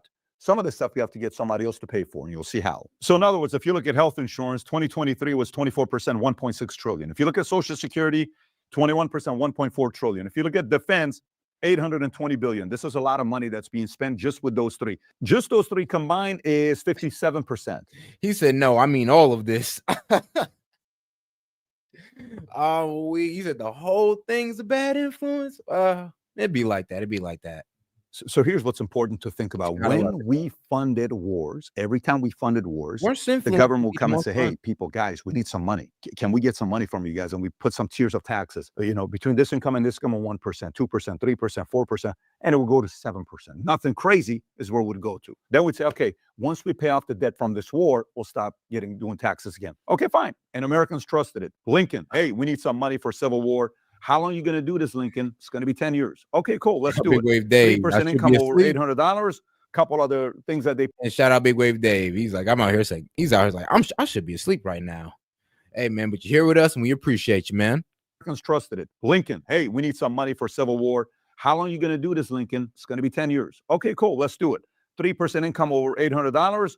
Couple other things that they put in there. 10 years later, income taxes is gone. Why? Because we paid off the war, right? So next war. We kept going through this. And this is when in 1894, the Pollock versus the farmers, like, hey, do we want to put taxes on income? No. It's unconstitutional. Okay, great. You're right. It's in the Constitution. It's unconstitutional. Sorry, we brought this up. 20 years later, hey, man, 16th Amendment. What's that? We want to be able to tax your income. Are you serious? Yes, but it's small. Yeah, it's really introducing a gradual income tax with rates of 1 to 7% for people making over $500,000 a year. All right, okay, maybe we'll do this a little bit again because maybe there's a war going on because it's World War I. Yes, but it's going to go away. Yeah, of course it's going to go away. No problem. All of a sudden, they didn't go away for 111 years. Now watch this. They looked at the World War I. They said, whoa. This time around, they weren't saying anything about it. Look at this stuff, the taxes. We need another war. If we have another war, what could happen? World War II takes place. Watch this. Go back to the chart, the outlay chart. What do you notice? 1930-39, 10% of GDP. But look at next year, World War II, 28%. And it stayed above that for God knows how long. And now at 37% and higher because we officially accepted that it's okay to pay income taxes. Wow. So if we took a hard stance in the beginning, which might have not have been the best idea, but yeah, okay, income tax work for in times of war. Okay, cool. As long as we put a date on it. It's like, all right, income tax for about this set of time, then it's gone. I can agree with that. But income tax for all times, yeah, how do we get to that? So now they're like, wait a minute, if we can tax these guys, let's just see how much more we can collect. All of a sudden, like, dude, this is great. Use it. In 1939, only 4 million people filed taxes. Total revenue, $900 million. In 1943, just 4 years later, 41 million people filed taxes. More than 10 times. How much revenue? 13 billion. 2 years later, 43 million people filed taxes. The government all of a sudden raised $45 billion. And they sat there and they said, this is brilliant. They're no longer bitching about it, guys. They have accepted the fact that this country got started fighting taxes. They forgot about their own history. Look at this. This is awesome. Let's keep taxing them. What a great program. What's another program we can come up with? Dude, how about we do payroll taxes? That's genius. Payroll? Yeah, payroll taxes. So you mean like their money is going to be taken out of their, before they get the check, they're paying payroll taxes? There's no way they're going to agree to that. Trust me, they will agree to it. There is no way. Dude, they're going to be okay with it. Do it. No joke. Yes. Alternative minimum tax. And our forefathers will be turning in their graves right now. They'd be like, y'all accepted a what tax? And y'all ain't overthrow the government. Nobody's heads has been taken. Nothing. Y'all just accepted this tax willfully, right? I'm like, yeah, I could see where our forefathers look at us crazy. Like, there's no way y'all accepted this. No way. 1969. They'll be okay. At this point, they've accepted taxes. They'll be okay. Just put it on. Tag on more. Go ahead. Do more. Let them keep doing it. They're not going to complain about it. They're going to figure this thing out. By the time they do, they're going to be in so much debt that they're going to accept the fact that they have to keep paying taxes. And that's today. Okay, so back to the question. How do we get rid of income taxes where you pay 0% taxes? Let's talk tariffs first. We already know that $4.7 trillion that we spend annually, we have to, one, either lower some of the spending, or two, we have to create some income, right? One of the two. Like if you want to change your life, either you need more income or you need to lower your expenditure so you have more discretionary income. Make sense? So the 4.7 is going to come down and we're going to increase some more revenue. Tariffs, right now it's only 80 billion. What if we made 25% across the board, no matter what country it is? That's crazy, Pat. What's crazy is we're in debt. And what's crazy is you and I would be cool to pay 0% income taxes if our government can get their act together. Per 25% tariffs across the board instead of 2%, we collect $1 trillion. That 4.7 officially became 3.7 trillion dollars. Let's go to the next one. So now, you know how there's these apps called Mint that you can go out there and get them, where you can kind of find out some of the things that you've been paying for the last 3.5 years that you never thought about you're paying for. You know what I'm talking about? The government does that, except they do it in the billions of dollars, right? And it's called overpayments, unknown payments, underpayments, technical improper payments, wasted payments. We do this every year. Say, it's okay. We can afford it. It's a taxpayer. It's not a big deal. But you're paying for it. I'm paying for it, right? We're solving for 0% income taxes. Watch this. Let's go through this. Current. All right. Well, I like the math he's putting together here because, hey, man, if we have an idea, shout out. YouTube doesn't allow dump in the Harvard. Really? YouTube doesn't allow dump into Harvard. Weird. Oh, here we go. Oh, man. Current waste per year, $400 billion a year.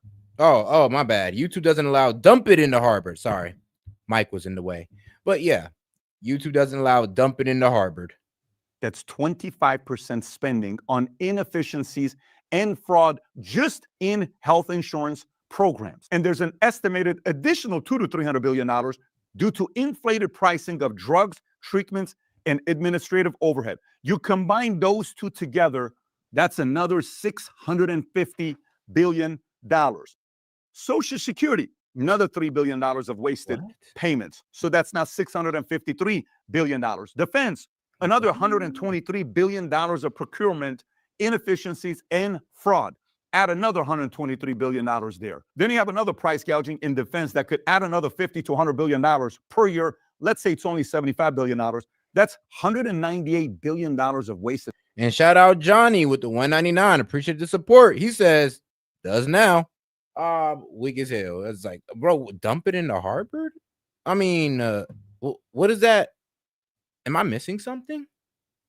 Yo, Big Wave Dave, fill me in a little bit because I might be missing something, but why aren't they allowing you to say? I remember one guy just said he took his chat out for saying it.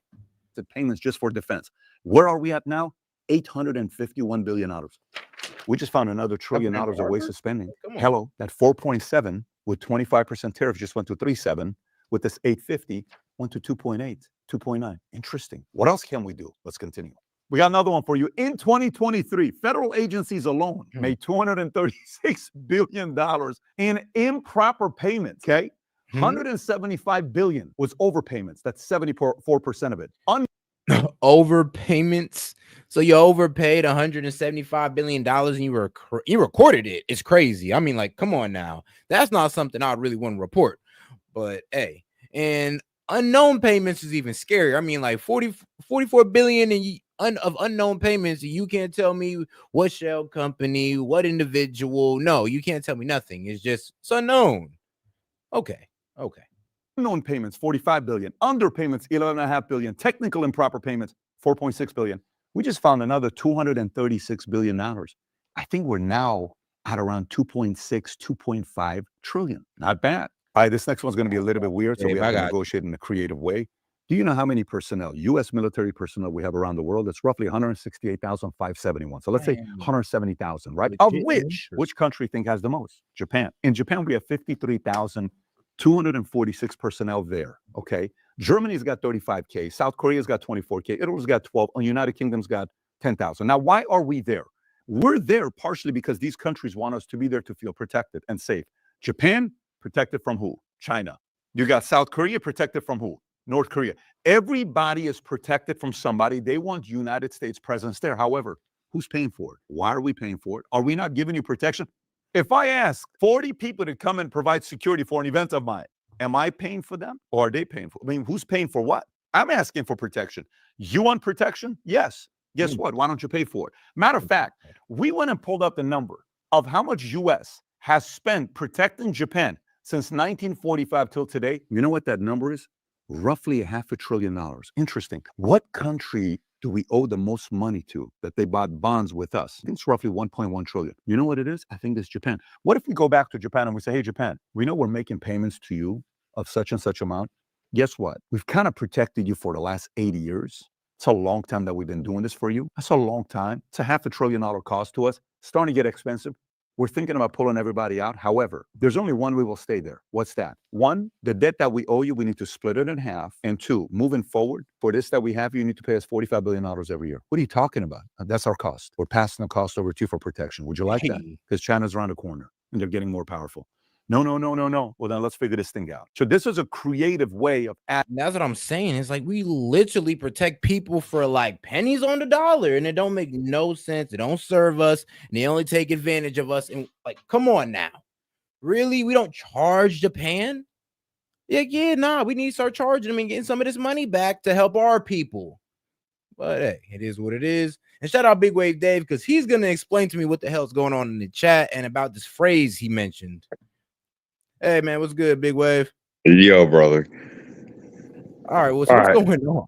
Yeah, bro, this stupid shit with YouTube is obnoxious as fuck. Right? So I tried to say, take your taxes and throw it in the water. Blocked. Yo. Tried to say, take those taxes and dump it in the water. Blocked. Now, if I say YouTube does not allow you to say dump it in the water, oh, that's allowed. How the fuck is that a fucking thing? And that's super chats, mind you. Huh. Just because you wanted to say, I want to dump my taxes in the water. Man, I mean, I can't even think of like what would YouTube even be mad about? That's what I'm saying. Like they are so fucking far gone at this point, bro. It's like you say the stupidest shit and they don't allow it, but they allow these fucking trolls in here to say the dumbest shit, and that's okay. Man, the most offensive, most racist stuff, and you tell me, right? That's what I'm saying, bro. Like, how is that fucking possible? But I can't say, take your taxes and dump it in the water, or take your taxes and throw it in the water. In a super chat. Like, normally all that shit goes through. Hey, but I can't.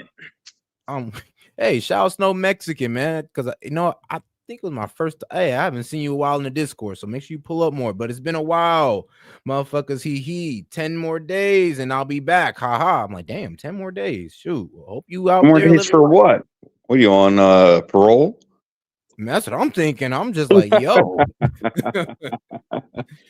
It's like, well, you do got the word Mexican in your name. You never know. No, he's a Snow Mexican. He's Canadian. Really? Oh, that's you're right. The Canadian. point of his name, bro. You didn't get that by now? No, I never. See, all right, big wait. You got to inform me on that. Man, you got to catch me up on that. Holy shit. He's a Snow Mexican. So he's in the snow and he's a Mexican talking in a U.S. channel. He's from Canada.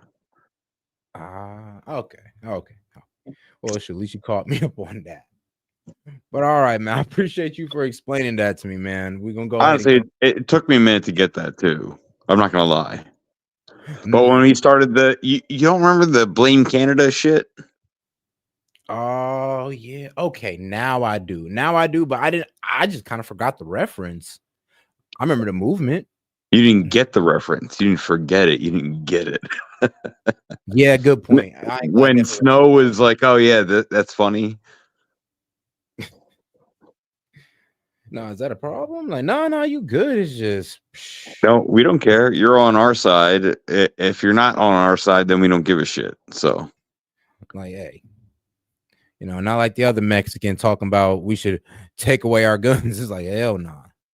The other Snow Mexican, come on, man. But all right, Big Wave Dave, man, we're gonna go ahead and keep it pushing. If you want to stay in here, man, go ahead. Yeah, I'm here. Hey, man, appreciate it.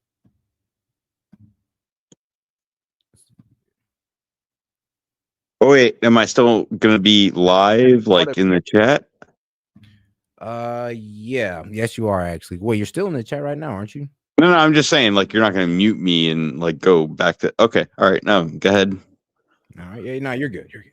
Getting rid of our debt or recollecting payments from all these countries we give them protection to. Guess what? Make an annual payment. What if this total becomes roughly $200 billion here that we collect, plus we take $500 billion off of our debt? What does that look like? That 2.6 officials at $2.4 trillion.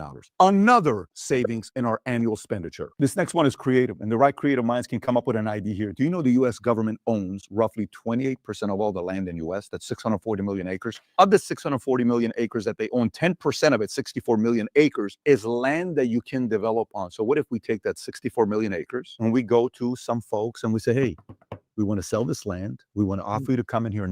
This is all U.S. folks that we want to invest into this. And we create a program to start generating some income there. What does that look like? Who knows? The numbers there's going to be in the billions, but that's another way of pulling back and having some income that comes back to us where taxes go lower. So just now, if you look at everything that we've talked about, we went from 4.7 trillion to 2.3 trillion at 25% tariffs. If we went to 50% tariffs, that would be 75% of the 4.7 trillion that's been collected. Think about that. So that means now we're only dealing with the annual number of the 4.7 trillion being around 1.2, 1.3 trillion dollars. What does that look like? Where are we at now? What can we do with that now? And then people may say, well, if you increase tariffs to 50%, items we buy may go higher. No problem, but jobs are going to come to America. We're going to get paid. So then if we eliminate taxes, well, that's pretty, what we can't do that though, can we? There's many things we can do. What about Social Security? It's a big part of the cost, right? Pat, you don't want to touch Social Security. You will never get elected. I'm not running for anything.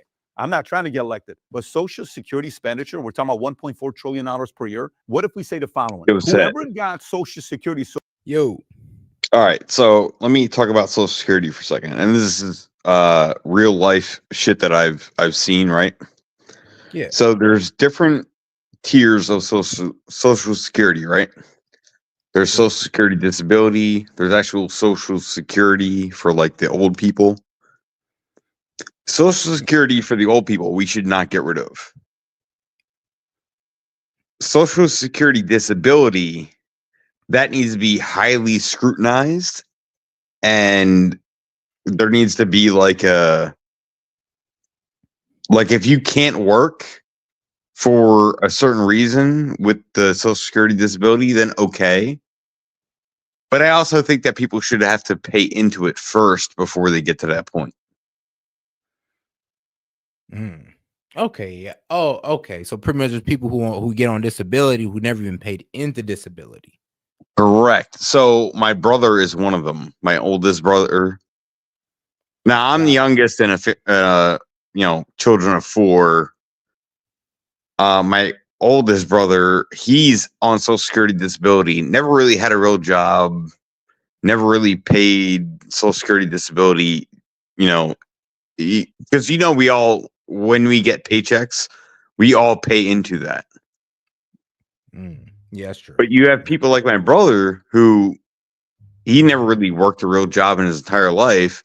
He left my father's house when he was 18 because my dad was like, all right, you're 18. You're gonna have to pay rent. He went to live with my mother, who lives off welfare and some other shit. And she still begs me for fucking money at this point. But anyway, look, I know all this fucking shit, the government programs that give useless people fucking money that don't contribute at all to society. Man, because I always just say like, yeah, who like Social Security for old people, sure, but you're right. There are people who are on disability who honestly either one didn't try, who either one claim mental illnesses that are over exaggerated. You never really know with these guys. Bro, my oldest brother has a non-growing tumor. It's benign, right? It's at the base of his brain, so they can't operate on it, but it's there, but it's benign, doesn't grow, doesn't go anywhere. But they claim Social Security disability on that. Wild. And he gets it, and he gets a bunch of money. Like he's like sitting around. He's a year older than I am, claiming money and sits around and plays fucking Xbox, doesn't do jack shit with his fucking life. Man, all because the government just gives them free handouts. Yep. Man. Well, shoot, man. Appreciate you sharing that story with us, Big Wave Dave, because that's definitely an eye opener. Pretty sure a lot of people don't know that one though. But that's what the fucking government does. Like, stop giving these fucking people money. He can go fucking work a job. Dude, I see fucking people with fucking and I hate to say it because I know a bunch of people can get on me about it, but retarded fucking people like go push carts and make fucking money. Right? Yeah, Like, I've seen it. You can't tell me I'm fucking wrong. I mean, I've definitely seen it. Autistic, no matter what. I've seen them go out there. No, work not at even the- autistic. Like flat out, just fucking like retarded.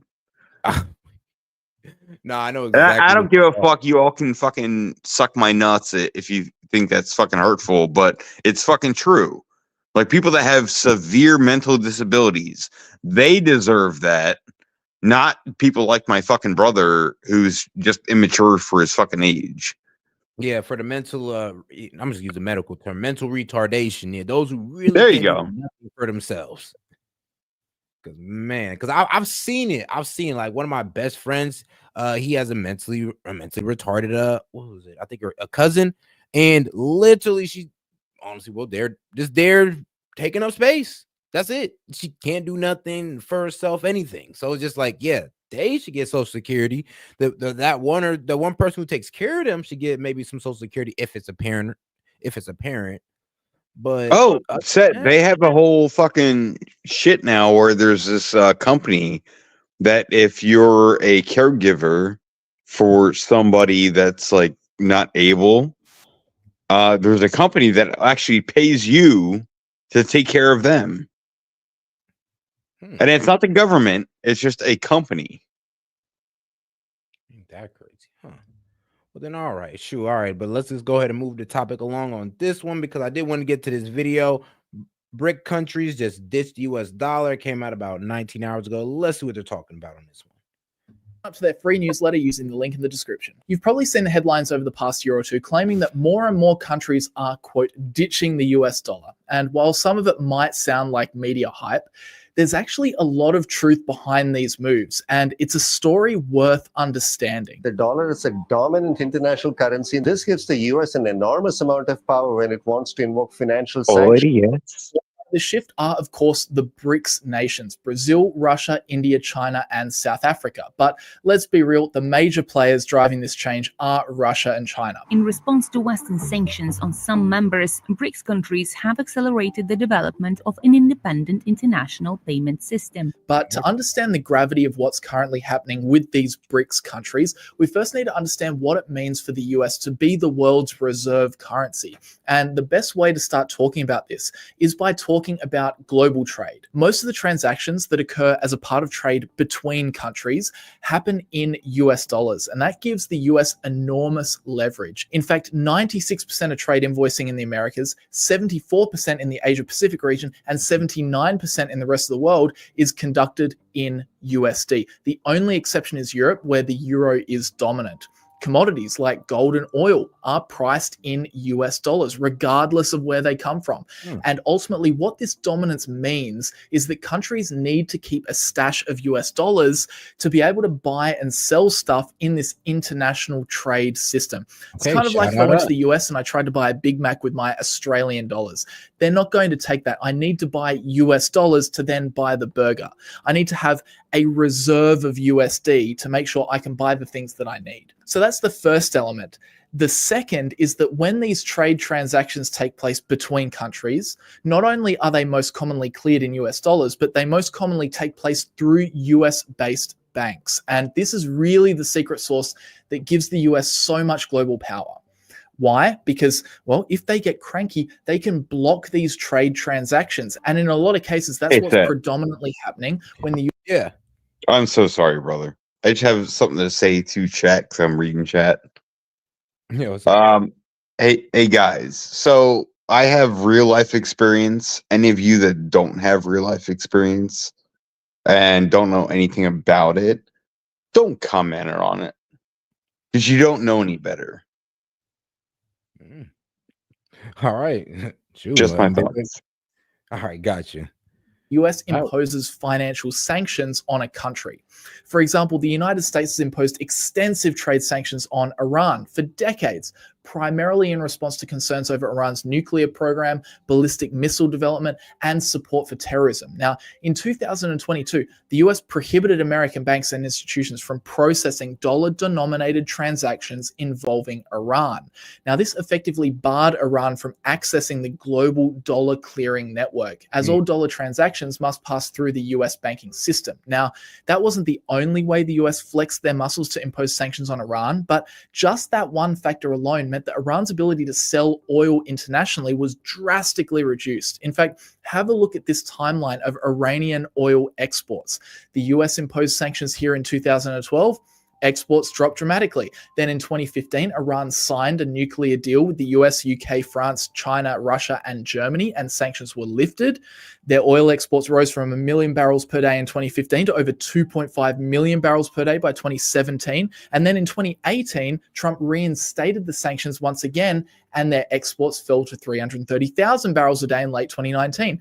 This is the kind of power the US has just by being the world's reserve currency. They can totally manipulate the economy of a country on the other side of the world just by... It is funny, though. This is one of the things they do give Trump for. He made Iran poor.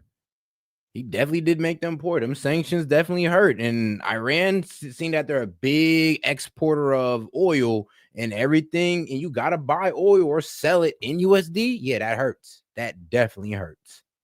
Clicking a few buttons. If, in fact, we can get a deal, then we should embrace that. If we can't get a deal, then we'll have to make a set of decisions and apply even stronger measures against Iran. This is what's referred to when people talk about the weaponization of the dollar. And it's true. Over time, the US has used its control of the reserve currency as a weapon. In 1950, there were just 2 countries under sanctions from the US. And as you can see by this chart, well, now it's a hell of a lot more. Over time, the US has gotten more and more comfortable using its position in the world's financial system to control and punish other countries it doesn't get along with. And before we talk about the implications of that in today's geopolitical environment, I want to tell you about Morning Brew, who are very generously sponsoring this video. I know a lot of you guys already use Morning Brew, but if you haven't heard of it, they provide a completely free newsletter sent straight to your inbox every day, and they cover all the big headlines in the world of business, and it explains how it affects your work and your day-to-day life. It's usually less than a 5-minute read, which is great for me to flick through before I get started with my work for the day. And the reason I can... All right, you know what's so crazy though? A lot of people are afraid of these tariffs, and you really shouldn't be, because I mean, let's be real, they need us more than we need them, and that's just the fact of them. And that's just the fact. It's the fact of the situation. We don't really need to capitulate to these people. They need to capitulate to us. And if they need it, and that means, yes, bringing over your business here, make it more beneficial for us to do business with you instead of you receiving all the benefits of doing your business in America. And it's always a little funny to me though, because nobody ever want to brings up this argument when it comes to tariffs. One, it is definitely a negotiation skill, or definitely a negotiation tactic. It's a financial tool or a leveraging tactic a president can use to pretty much get his way with companies or corporations that operate internationally. Because if they don't play ball and they get tariffs, that makes their product unappealing. That means they may go for the more cheaper made American product or another product. We may sell out to their competitors, and that will ruin them. So yes, their prices will go up. So when they talk about a raising consumer pricing, yeah, their pricing, if it's made out in this country, it will go up. But guess what? It's gonna hurt them too. And I guarantee you, they're gonna be ready to switch or be ready to bend the knee before we will. And business use, which I obviously do quite a bit. So I'd encourage you to join the over 4 million professionals that already read Morning Brew. It's completely free. It takes less than 10 seconds to sign up. And it also helps. Oh man, I thought I got through the entire thing. Whoops. All right, appreciate you. Make sure you like the video, guys. Go ahead and double tap that screen, hit the 3 dots up there in the corner. Appreciate the support, guys. Now, back to the weaponization of the dollar. And I hope what I was talking about before gives a bit of context as to how the US uses its reserve currency status to further its own agenda. But as you can imagine, as you squeeze more and more countries with sanctions, more and more countries are going to get kind of tired of this cheat code to global control, and they're going to start to work together to find alternatives. And that brings us to a much more recent example, which is, of course. And shout out Big Wave Dave. He said the tariffs won't happen if they play ball. That's what I'm saying. You really have nothing to worry about because they're gonna play ball. And if they don't, then well, it's looking slow. I mean, Mexico's already playing ball, and they're one of the main people we need to play ball. Next is China. And if we enter a trade war with China, guess what? They're most likely going to bend the knee. Japan, they're going to bend the knee. Everybody's going to bend the knee once we start applying pressure. The problem is we haven't applied no pressure to these countries to do anything good for us or to ever approach us in a negotiation where they know that, yo, they got to do something for us before we can play ball with them. And we've been giving these guys these sweetheart deals, trade deals for years. Bro, even Bush was doing that wild shit. Not helping us at all, just selling us out to foreign countries like China. Well, main example, honestly. Of course, Russia. As we know, with Russia's invasion of Ukraine a few years ago, the US responded by imposing heavy financial sanctions on Russia. They cut off major Russian banks from transactions involving US dollars. They froze assets and bank accounts that were held in the US. And ultimately, these banks were cut off from the US financial markets. In March 2022, key Russian banks were also banned from using the SWIFT international payment system, which is the critical messaging infrastructure between international financial institutions that helps cross-border transfers happen. Around $300 billion of Russia's foreign currency reserves were frozen as they sat in US domiciled bank accounts, which meant that the money couldn't be used to settle trade transactions with other countries that want to be paid in US dollars. You know, US investors were prohibited from purchasing or trading Russian government bonds, making it harder for the Russian government to raise more rubles to make up that shortfall. US firms and individuals were prohibited from making new investments in Russia, restricting Russian corporations from raising more money. The list of sanctions. I'm weak. Big Wave Dave, he said, when I was a kid, I owned a Honda made in Mexico. I was like, hey, man, we've been doing it for years. Was extensive, and it had a massive impact. We need some Hondas made in America. And guess what? And when they're made in America and you're over here making Hondas in that factory, you're earning more and no tax on overtime, yes, you will be a Trump supporter as well. Impact on the Russian economy. According to the IMF, Russia's economy contracted by 2.1% in 2022, and output was expected to be 7% lower over the medium term, thanks to the severity of the sanctions placed on them and the ability to choke Russia's trade capabilities. But the interesting thing about this situation is that despite the US imposing very heavy sanctions on Russia, the story of the last year or so has been around Russia's economic resilience. While Western sanctions have most certainly heavily impacted their economy, Russia, at least partially, has been able to work around them. And that has been largely thanks to trading with China. By selling oil to a massive foreign superpower like China, Russia has bypassed the need for that transaction to happen in US dollars. In fact, a year ago, the Russian Prime Minister noted that over 90% of trade between the two countries is settled in yuan. And shout out Big Wave Dave. He says, man, don't F with me, man. I got life experience. He said, boy, I've been in this life for decades. Man, when we decades, I mean more than 3 decades. I mean, shoot, I'm barely in this mug for 3 decades. But shout out Big Wave Dave, man. We do appreciate your experience. But I ain't gonna lie, you definitely do bring it to us every time. Man, you and guess dude. Man. Or the ruble. Russia has now leapfrogged Saudi Arabia to become China's main oil supplier, and this has greatly helped the Russian economy. They can now circumvent the US and EU sanctions, sell their oil, make more money, and thus fund their war effort. The same has happened with Russia and India. Man, and shout out Big Wave Dave. And shout out Guest Dude. He says, Key, you up for letting me and Shmuley hash this tariff thing out on live. I can't streamline it in the character limit. Gotcha. And let's see here. Unlike, oh my bad, Big Wave Dave says, unlike you Gen Zs, oh man, and then Gen Alpha. Well, yeah, that's true, man. I'm telling you, hey man. Don't I'm weak. Oh man, you're gonna hurt Keenan's feelings with that one. Because me, I'm barely a millennial. Barely. But shout out though. Shout out Big Wave Dave and shout out Guest Dude. And you know what, Guest Dude? Well, shit. You know what? I can lower the shoot, look, I can at least lower it to about 25, and we're at 15. So if you can give me the 10 more super chats, I'll go ahead. We can go ahead and get that popping for you. I got you. I definitely got you. And appreciate the support, guys, man. Let's keep it going. And we can definitely go ahead and get that debate going. Russian oil sales to India surged 22-fold in 2022. And make sure you let me know the premise of the debate so I can moderate it correctly. 2023, over 90% of Russia's oil was bought by either China or India.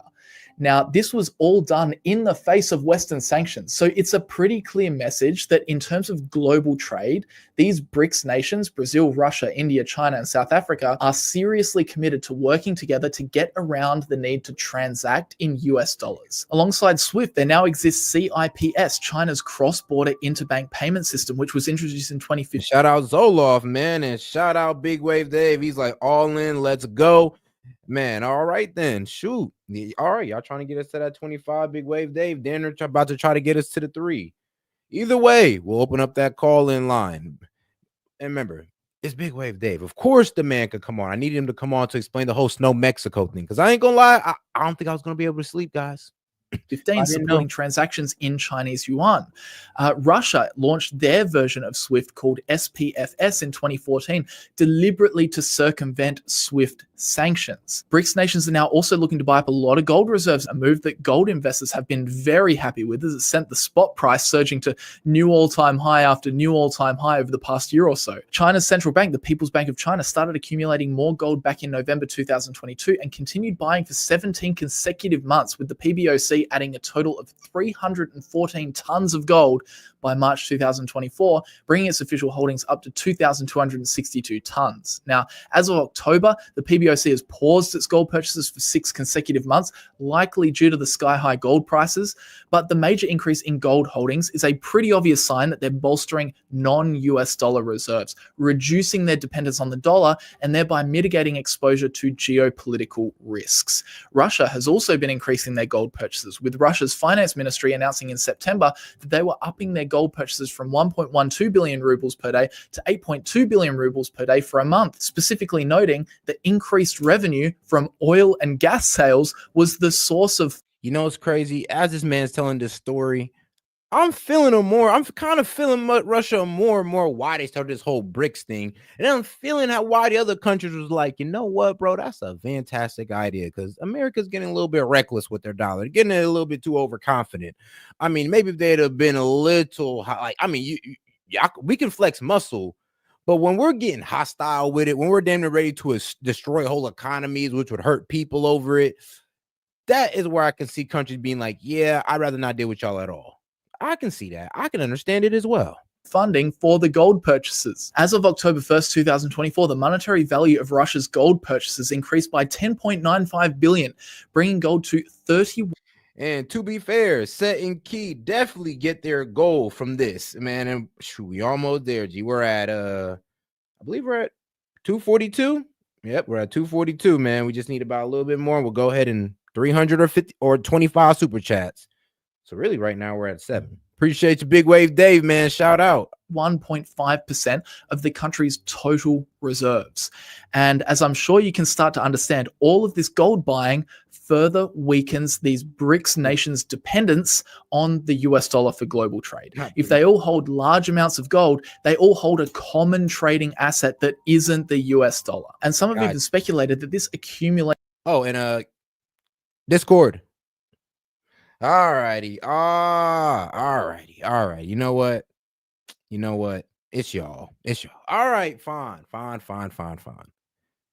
Yeah. All right, fine. But make sure y'all like the video, man. Go ahead and double tap that screen. I'm gonna go ahead and get this call-in set up. It's going to be in the Discord link. So if guest dude, you go ahead and check the Discord link. If you can go ahead and share it and I'm gonna go ahead and post in the community tab for the naysayers who want to join in. Got y'all. Of gold could even factor into the creation of a new BRICS currency system. And that brings us to something that happened very recently, the BRICS summit, which was held in Russia from October 22nd to 24th. BRICS actually expanded, welcoming Egypt, Ethiopia, Iran, and the UAE as new members, expanding the group's representation and influence. But beyond this, there was significant discussions about alternative international payment solutions among BRICS nations to decrease their reliance on the US dollar, namely BRICS Pay. Now, BRICS Pay is designed to be a bigger, better BRICS version of the SWIFT payment messaging system. So it will be the payment messaging system to facilitate transactions between BRICS nations using their national currencies.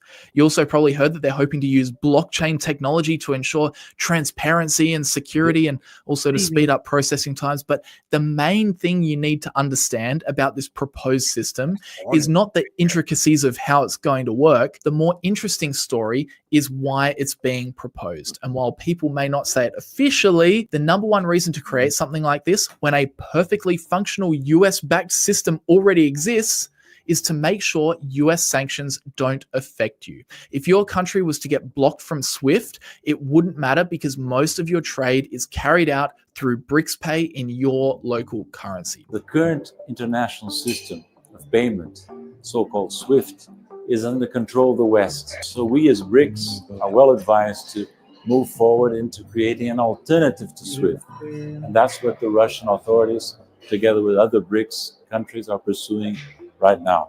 So that's what's being proposed by the BRICS nations. And if it's successful, this would be a really big deal. With the additions of Egypt, Ethiopia, Iran, and the UAE, BRICS now accounts for 37.3% of global GDP versus G7 at 29.9%. They'll have 44.35% of global oil reserves. BRICS nations will cover 36% of the Earth's surface, an area twice that of the G7 countries. Its total population will be 45% of the global population, more than 4 times as large as the G7's population. BRICS will account for almost half of global food production and 38.3% of total global industrial production versus the G7 at 30.5%. This is a very, very large alliance of countries. And should they be unified under a BRICS pay system that enables easy trade outside of America's influence, while the US dollar may maintain its place as the world's reserve currency, its effectiveness as a weapon will be diminished, and America's power as the global policeman will be greatly reduced. But with that said, let me know your thoughts down in the comments, and please be sure to subscribe to the channel as well if you have not done. Man, shout out, man. That was definitely a brilliant breakdown of what's going on with BRICS. In the meantime, though, let me go ahead and play this Piers Morgan real quick while I get this debate set up, man. Let's go. Look, the guy just had a muffin on him, right? I mean, what was the need to do what you did? Well, okay. He had a 42 arrest record from 2013 to 2021. So that's an 8 year. Did anyone know that at the time? Nobody knew that. Hang on. No one on the car knew that. No, I'm just talking about the reality. B Brown, you can step up as well. Call and link in the community tab, man. We about to go ahead and get that all out there, man. It's going to be a good one. Of who Jordan Neely was and what his record was, right? Right, but the subjective reality in the car is what matters. Hang on, let me finish. Allow me to finish. You may not want to hear it, but allow me to finish. Right. In 2015, he was arrested for attempting to kidnap a 7-year-old girl after dragging her down a street. In 2021, he punched a 67-year-old woman as she left a subway station in Lower Manhattan. She got a broken nose, a fractured orbital bone, bruising, swelling, and substantial pain to the back of her head in the attack. He pleaded guilty. From January 2020 to August 2021, he was arrested for public lewdness after pulling his pants down, exposing himself to a female stranger, misdemeanor assault for hitting a woman in the face, criminal contempt for violating a restraining order. It is wild how we always go. It's like the whole George Floyd situation. Like the man had a criminal history, but when he dies by a white man, we just want to forget about it. It's just crazy. 3 cases were then dealt with.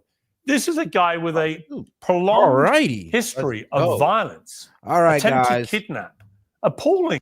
We got them both in here, man. This is gonna be a good one. We got Guest Dude and Smooly. All right, hey, what's up, guys? Hey. All right. So, all right. I did just want to make sure to let y'all know we're gonna make sure we do this professionally, man. We're gonna give y'all a presidential 3 minutes for rebuttals and all that good stuff. Is that cool? Or y'all want to do the 10-minute back and forth? I'm good with however, man. I'll stay civil. Finally got my new avatar set up too. Hey, and wait, where did Smooly go? I think he dropped out. What? Wow. Win by default. Win by default. Literally win by default. Like, man. Hold on. Maybe he might join back in here. We're going to be on the lookout. In the meantime, guest dude, just stay around, big dog. Appreciate you. All right, man. Let's get back to it until Smoothie come back around. We'll just keep the show going. Because what? Come on. Come on, man. B Brown, Smoothie. Come on. Just come up to the podium. Yeah, y'all had so much to talk. It'd be a lot easier for you to say it into a mic than type it out. Stuff, right? He's not just a And guy on the carrying day- it. He's So not he some deserved innocent, to be murdered? innocent, I'm just trying homeless. to- He's not, hang on. And shout out Big Wave Dave because I'm not there. He's not just some innocent homeless guy clutching a muffin, right? I He's don't a think violent either of them guy. described him as On the day innocent. he was choked to death, on the day he was choked to death, he did not touch a single person, and he had a Right, but let's muffin not on. pretend he was some kind of angel. But this is Piers. What I would say On the day what he I would was say, choked to Piers, death, is this he is did a not touch a failure single of Don't New all York talk over each City. other. Clay? What I would say No one's about claiming what he's an you angel, just but laid you're not out, allowed to Piers. Brianna, kill wait a minute, someone please. for crimes they've done in If the you talk past. over each other, we can't hear anyone. Sorry, I think we're. Listen, I'm please, sorry, I please think we're on a allow delay. My allow me to bring in each guest when I want to, because otherwise the viewers can't hear a word anyone's saying. I hear this all the time from viewers. Like, get in there, Piers, because they all talk over each other. Clay, then I'll come to you, Brianna. What I think you're laying out is actually a huge part of this story, Piers, which is the reason Daniel Penny felt compelled to act is because New York City has failed to take violent criminals off the streets despite their violent criminality. Yeah, because if it's not an extremely violent crime, they don't think that they should be in jail. They rather leave them out on the street to suffer. But it is what it is. All right, man. And maybe because I'm here torching muffins. Shout out Big Wave Davis. Maybe because I'm here torching muffins, man. And B Brown, what you mean? Like, come on, bro. You gotta be able to debate your point. I'm gonna keep it civil. You get 3 minutes to reply, or however you want to do it with guest dude or Big Wave Dave, but you can't just sit there and say that. Come on now. And that is why so many people, including Brianna herself, said they are nervous when they get on the subway in New York City where crime had skyrocketed. The context in which this occurred, the city of New York, which tried to put Daniel Penny in prison, actually failed not only Daniel Penny, but Jordan Neely. Because if they had adequately punished him for the violent acts that he had engaged in, he wouldn't have been on the subway that day, and there wouldn't have been any need at all for the vigilante act to the extent that it's vigilante in any way, which I don't believe it was, and the jury didn't find it was. This is a symptom of the failure of not only New York City, but many other big left-wing blue city. My bad, guys. Smoothie's back in here. Appreciate you, my man. All right, now I can hear and speak. Perfect. All right, perfect. Smoothie, you good? Bro, this was rough. Can you hear me? Yeah, I can hear you, man. I'm a little sick, so my voice sounds pretty sexy right now. Okay, at least you came in here with a joke. I like it. All right, so now we're gonna how you want to do this? You want to do the 3 minute for rebuttal and reply, or do you just want to do a 10-minute freestyle here? 10 Well, minutes. I think we should just freestyle because I'm just confused on what you're saying in the chat. All right, then we can go ahead and get it off with a 10-minute freestyle, man. Y'all are free to go off. So if you don't, can I just say, you were saying that tariffs based on your own research would immediately increase productivity and workers' wages and businesses in the US? Or would that be over a course of a period of time? Like, what are you talking about when it comes to your research that you've done? All right, so I've made this point a few times in chat since I started showing up here. This was like pre-election. The strategy that tariffs bring is, first, it forces a blockade of trade with other nations. It doesn't enforce a blockade. The types of tariffs I argue for do. I'm what are the types of tariffs you're arguing for? I'm a proponent of 200% tariffs on all foreign trade. Oh, okay, that would be a blockade. Definitely. I argue 200% tariffs across the board on all foreign trade. So you disagree with Trump's 60%? I absolutely. I think Trump's not going far enough. I think 200% across the board on all foreign trade, with utilizing all of this stuff. Because I mean, we're gonna see products and goods still coming into the United States, jacked up prices coming in, vehicles, electronics, these products that are coming in from outside the United States will increase in price, will create inflationary forces as a reaction to that. But we can offset that reaction of inflationary forces by diverting what's taken from those tariffs and injecting them into infrastructure projects. But what's taken from the tariffs doesn't go into the U.S. government's like treasury. It goes in. It's taken directly from the American consumer, unless we're also increasing taxes on corporations that are being forced to pay the tariffs under the new plan that you're proposing. Is that part of your plan? Not if you drop the corporate taxes on companies inside the United States to the absolute bottom floor of zero. Well, the effective corporate tax rate right now in the U.S. is like I think hovering around 15%, which is already way lower than any developed nation like globally. Do you want to bring that to zero? Absolutely, drop it to zero. So do you agree that these are strategies that have never been tried before? Yes. Do you have any research showing their efficacy long term? Not any research that has been done due to the fact that, again, like I was saying in chat, research generally is funded by grants. And grants are usually, if you look at any research that's done at the academic level, most research is done at the master's or higher level in the academic field. For sure. And it's funded by corporate America. Corporate America is not going to give grants to academia that is going to screw them out of money. Apple's not going to be giving money to the University of North Texas to screw them out of money. Oh, so you're saying that your policies would be harmful to businesses in America? They would be harmful to businesses outside of America. Like, for example, right now, Samsung just built one of the largest complexes in Austin. And that gives Samsung... Quick pause real quick. Hey, yo, Shmuley, where are you from real quick? Just want to know. The chat wants to know. Wait, are you talking to me? Yeah, where are you from? Oh, Shmuel. It's a Jewish. It's an old Jewish name. It would be. I was born in the Pacific Northwest, and I moved around the country a lot, and then I lived in Canada for a little bit. But I'm all over. But I'm back in the Pacific Northwest as of like 4 or 5 months ago. Wait, so America? Yeah. Oh, okay. So wait, you were born in America or born in? Okay, you say you were born overseas, right? No, I was born in the Pacific Northwest, and then I've moved around a bunch. Yeah. Okay, made in America then, right? Yeah, made in America. All right, man. Okay. So we don't have another hockey puck scenario. Yeah. So, okay, we're good. Dude, we got a good hockey team in the PNW. Anyway, I have some wait, can I respond to what he was saying real quick? Hold on, Dons. All right, I gotta let them continue their go. They still got 7 minutes on the clock, guys. Go. So just to like quickly jump off that, what I'm worried about is that you are proposing a very radical business plan that has no real research. You're saying it's both very beneficial to businesses in America, but they don't want to do it. It's very beneficial to the government in America, but we don't want to do it. It's just harmful to businesses overseas, when tariffs aren't necessarily harmful to businesses overseas. They're harmful to the country that is implementing them. So what I'm worried about is this is just all coming from feelings, and you just have like no long-term statistics or any sort of evidence to back up this radical claim that's going even beyond what Trump is saying, which has plenty of research behind it showing the opposite of what Trump is saying. Okay. That's where I'm worried.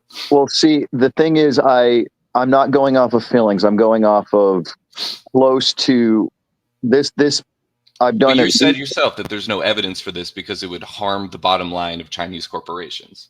It's not just Chinese corporations. My platform, and I've made it quite clear here. I'm kind of notorious in these parts as the Pax Americana guy. I'm a proponent of America cutting off all ties to not just Asia, but to Europe and to Africa and the Middle East entirely, 100%. I'm not a fan of us having any ties to any powers outside the United States. What about the immense amount of businesses in America that heavily rely on the trade between those like countries and businesses located within the country? Are they just not allowed in your new Two America? words: screw them. Okay. All right, then I feel like this is a use. This is a useful idea. This Because there are 1 billion Americans in in North and South America that we could better build business relationships with. We could build a better, stronger American empire by. But you have no expanding evidence to say America. this. You're just in your feelings again. You're just like, No, I think this will happen. I have 20 years of running the numbers and looking at. I the have 80 data. years of running the numbers, and it shows that you're wrong. Like I can just say that too. Like you Okay, have to you send could something. say that, but that tilts into ad hominem territory as opposed It's not to ad hominem. I'm not insulting you. Like what I'm saying is that you have no research. You're just saying stuff. Like if we're just in the realm of saying stuff, then what's the point? Okay, well let me run the basic numbers. Okay, look at Mexico, for example. Okay, how many resources are in Mexico? How many resources are in Mexico? Just raw resources. We have tons of rare earth minerals. We have oil. We have human resources. Now, if we were to make union with Mexico or annex Mexico. Okay, well, where are American businesses going to get like cobalt, for example, which is vital in tech? Greenland. Greenland's a different country. Is it, or could we buy it? S.E.T, is this worth talking about? Like we're gonna buy Greenland? That's the Trump position. Trump is already making plays on buying Greenland. Trump is not going to buy Greenland. There are actual plans to buy Greenland from Denmark. Denmark does not have any ability to mine the rare earth minerals from Greenland. Denmark could not do it in the next 50 years. We could do it in the next 10. So we're going to be opening a business of some sort in Greenland, or some sort of like American embassy in Greenland, or are we annexing it? We could purchase Greenland from Denmark the same way we purchased Alaska from Russia. It's not unheard of that we purchase territories from other countries. We did it with the Louisiana Purchase. We did it with Alaska. This is not unheard of. This is what the problem is we haven't done these things since World War II. I'm talking about going to a pre-World War II Pax Americana type strategy and getting away from the post-World War II neoliberalism strategy of America being a world police. I agree that I think that we definitely over-police the world, and way too many of American resources are being sent to thousands and thousands of operations across the globe every month that do not need to be there. I don't think our solution to that is cutting off the entire world and then annexing various countries to get our own resources that we need, that we can't get in. We don't even need to do that. What kind of resources are in the Rocky Mountains? What kind of resources are in the Appalachian Mountains? We don't have access to like very vital minerals and tech like cobalt. And we also don't have access to the very cheap labor that makes businesses operate in other countries. We just found unless we want to cobalt, re-implement lithium in the slavery. Appalachians. We just found lithium and cobalt in the Appalachians. North Carolina's got tons of lithium. Cobalt has just been found in the Northern Rockies. I did not know that. Cobalt found in Northern Rockies, enough to fund America in perpetuity. Not perpetuity, but again, we have Greenland to look at. Okay, so buy Greenland is core to your plan of, like, I feel like this is very silly. Then there's also asteroid mining, which is on the table. Okay, well, we also have to like probably heavily fund like space exploration too, which I'm pro, and we can agree on that, right? Yes. Okay, cool. I'll take that. But I do need for this to be anything other than childhood fantasy, I need a couple numbers and a couple long-term studies on the effects of 200% tariffs and 200% tariffs gets us off the global slave trade market, which is my first step. The only reason I propose that is it cuts us off of an immoral practice that is killing the soul of America.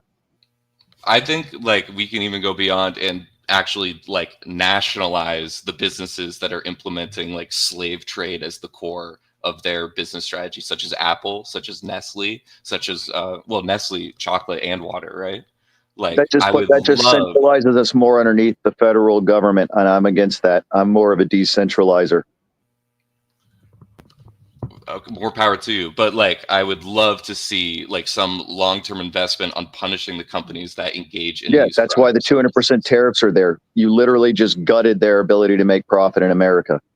The 200% tariffs are a punishment for those companies. I'm entirely about punishing them. It's not punishing them because that money it And only time, exists from the guys, American and we're worker. and time. Now, you guys may continue to debate, but we are going to let in some spectators of the debate. So, Big Wave Dave and Don, what were Hey, y'all fuckers! thoughts on this? Dude, big money over here. This guy's crazy. Big Yo, money. all right. Big So, Wave Dave. yo, fuck those companies if they don't fucking make shit here. You can suck my fucking asshole. Yo, they need to make shit here. And if you don't, then yes, you're going to pay tariffs. Look, I owned a Honda made from fucking Mexico. They could have made it fucking here. But no, they Corporations made wouldn't it be in paying fucking tariffs. Mexico. Bro, shut They the don't fuck pay up. tariffs. Dude, they're going to. How do you make them pay tariffs instead of just raising prices? Why not just tax them? Like You find the shit out of them. Okay, Tariffs fine, the shit- are yeah, tax fucking them. So not tax, you tariff, fucking tax. idiot, bro. Tariffs are are a technically a form fucking of tax. taxation. They are. Bro, are you that dumb? Oh, no, I'm sorry. You spent that much time in Canada. Where's Snow Mexican? He's smarter than fucking you. Are you pro this 200% tariff, like total protectionist policy? Bro, Honestly, are you yeah. that? Oh, no. Everybody, please stop. I got brought in, right? Yep. Yes? Everybody got 10 minutes. We got 9 minutes left on this one. All right, I got brought in. Yo, do you really think that Trudeau going down to Mar-a-Lago is going to let that happen? No, he's going to play ball. That's the fucking point. It's not that, Trump says that he's going He's to going do to play this. ball with Trump? Yeah, of course he is. Did He's a Mexico pay for fucking a toy wall? boy. Of course he's going to Come on. play ball. I mean, say what you will about Trudeau. I despise the man.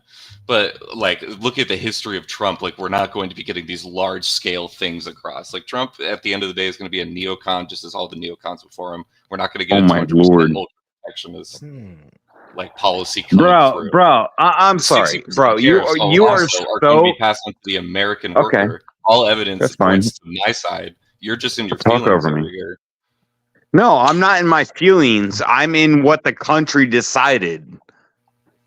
Right? Okay. Are you a fucking moron? Do you see all the red that went across the country? Yeah, This it was election? a huge red wave. My congrats to you guys. You ran. Okay, so why? How am campaign. I in my feelings, you fucking moron? If How 9 am I in million my people feelings? agree So with you, it this is doesn't the like way make it's gonna. you right. Like immediately. Are you a Christian? Yeah. No, I'm an atheist. You're an atheist, but there's more Christians than atheists. So are you wrong? I don't give a flying fuck. What does that have to Okay. do with what I'm talking about? Why are Because you you're trying saying to a bunch of move people the agree fucking with you, therefore goalpost? you're right. Like all you No, fucking moving the rib. goalpost. Oh, sorry, Yeah, I brought an you're a analogy fucking to a libtard. conservative. I'm so sorry. And all right, now to interject to create a more civil conversation, I believe we should move it because Smooth, you did say something pretty interesting. You believe that Trump's a neocon. Now, I do believe that. Is all of us in accordance with that? No, I don't think so.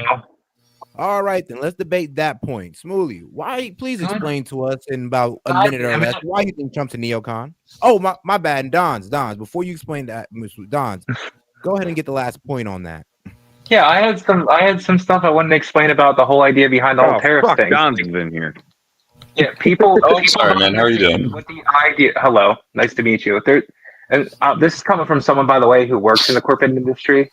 The idea behind tariffs are okay. If we put a 200% tariff down, right? Yes, people are going to end up paying that tariff, but then people are not going to want to pay that tariff anymore. So those companies aren't going to get business. Guess what those companies are then going to do so they don't have to pay that tariff? Build Are you asking me? locations in the United States. The the companies probably have a large scale operation going on. Like if we're talking like the major corporations, not just mom and pop shops, they probably have a massive continental global operations going on. You're asking them to tear all of that down and rebuild in the US. Yes. Well, no, they don't have to tear all of that down. They can build locations separately in the United States. I don't think you realize how much money these companies move. Like I'm very aware of how much money these companies plenty of these companies also deal with other companies that could easily lend them money to help them But you're establish. asking them to not only build starting from zero in the US if they weren't there already, you're also asking them to come up with the entire infrastructure inside the US for their entire operation. Well, they're already here. They just increase their prices for US goods and then keep the same The prices whole elsewhere. point is you're acting it like they're not already established in the United States to some degree. These products are being shipped in from overseas. People want them, right? So long term, from a business standpoint, what they're going to look at is, okay, why instead of paying these 200% tariffs, right? We're going to build 60%. some locations, 60% tariffs. We're going to build some locations in the United States, and we're going to then sell the United States to a market we already have in the US. So we're going to end up making our money back very quickly, and we're not going to be at a loss, okay? Because people are already buying their products in the US. So if Why wouldn't they just raise prices to offset the cost of tariffs, which they do historically? Because to explain that, so nobody would buy this shit. Are you fucking people do buy it? Historically, Holy tariffs. Fuck, bro. Historically, tariffs. People still buy it. They just raise the prices. And many people won't buy at a 60% tariff. Many products will no longer be bought. Those companies will then have to open. Yes, the Hilux truck is a proof of Bro, that. we live here. Do you live here? Are you fucking retarded? I'm so sorry. I gotta chime in here. You gotta be fucking retarded. Yes, it's look, okay, so now at this point, the prime example. Bro, at this point right now, okay, I can buy something from China and it's so cheap. So I'm gonna buy it, right? But if it's gets to be overpriced and I can buy stuff that's made in America, oh look, it's cheaper. Look, everybody's going to go that route. Right? Okay. Is that so hard to understand? Manufacturing is in America. Like, our business is going to buy steel from America. We have no steel manufacturing or coal manufacturing in America. Like, that's all imported. We did 40 years ago. Then the No. Okay. All right. And we built better still, but I believe this dude's still living in Canada. I'm not. So anyway, to do a better breakdown of this, you have big corporations like Amazon, you have big corporations like Walmart, Sam's Club, all these people, they buy from China and other countries like that, right? Yeah. Well, what they're going to do is when there start being tariffs in China, guess what Amazon, Walmart, and everybody are going to do? Because we have our own finance line for this. By the way, I work for corporate Amazon. I've done this before. So you'll have companies who will approach someone in corporate Amazon and say, hey, can I get money from a finance line to open up a factory to make our product in the United States so I don't have to pay these tariffs? Guess what Amazon's going to do? They're going to seek the lowest cost option because that's the point of a business, I assume. They're going to give them the money to then open a factory, and they're going to take a percentage for how many years it takes them to pay Amazon off, and they're going to sell their product through Amazon. That's what's going to happen. It's happened multiple times. I've seen it myself. Amazon brings companies into the United States all the time via this process. So if tariffs are placed down, you're going to see a lot of places like Amazon and Walmart doing this. They're going to offer finance lines to these companies in other countries to open up factories in the United States. This has no historical backing. Like, the real facts of this possibility is that with tariffs specifically. Whenever a company in another country, yes, with tariffs, by the way, this has happened before when we placed embargoes and tariffs on China. Amazon offered finance lines to these companies in other countries that currently had tariffs in the United States to build factories here. Yes, this will happen. There will be a lot of companies that already deal through Amazon and have built a relationship with Amazon, which Amazon is going to be like, hey, I'll give you $1 million. Hey, I'll give you $2 million. Open up a factory in Dallas. Open up a factory in Pennsylvania. open up a factory in California, and it'll happen, and they'll open them up, and then they're going to have to pay back Amazon with a percentage. Like literally everyone in this field like fully disagrees with this understanding of how tariffs work. Like Because I can't even think of an economist. A lot of people in this field don't view it from a corporate standpoint. Hey, Dons. Well, they view it as it would lower wages and raise costs. Hey, Dons. Can I make a comment here? Yes. Okay. So, my man. So, look, the tariffs won't happen if they play ball. Do you understand that concept? Is that well, you so have to hard find for a way you? to get them to play ball. Isn't just like, Yeah, by making the tariffs if they don't, right? but tariffs don't historically make them play ball. Tariffs just raise prices and lower wages. Like, can you state like a long-term study from like reputable economists that show the opposite of what I'm saying? You can't. Reputable economists don't exist because of the fact that the grants are being funded by corporations. we could talk about having money in. like that's fine. BlackRock, for example, does most of the funding of the economic Everybody, field. shut the fuck up. Let Set I do talk. have to fact check one thing though. There were a couple economists back in history and through Roman history that did preach on tariffs for protecting the local economies and all that. So there are. Yeah, can you link some of those? I'd love to read them. Can you link some of those? I'd love to read them. I got my degree in sociology, so this is like important to me. I love that. Someone on the inside, yes, corporations it was one of our presidents. It was Adam something because he was the main person. He was a disagreeer, but he was also agreeing to the fact that it should be used in the situation we're in America right now. So yeah.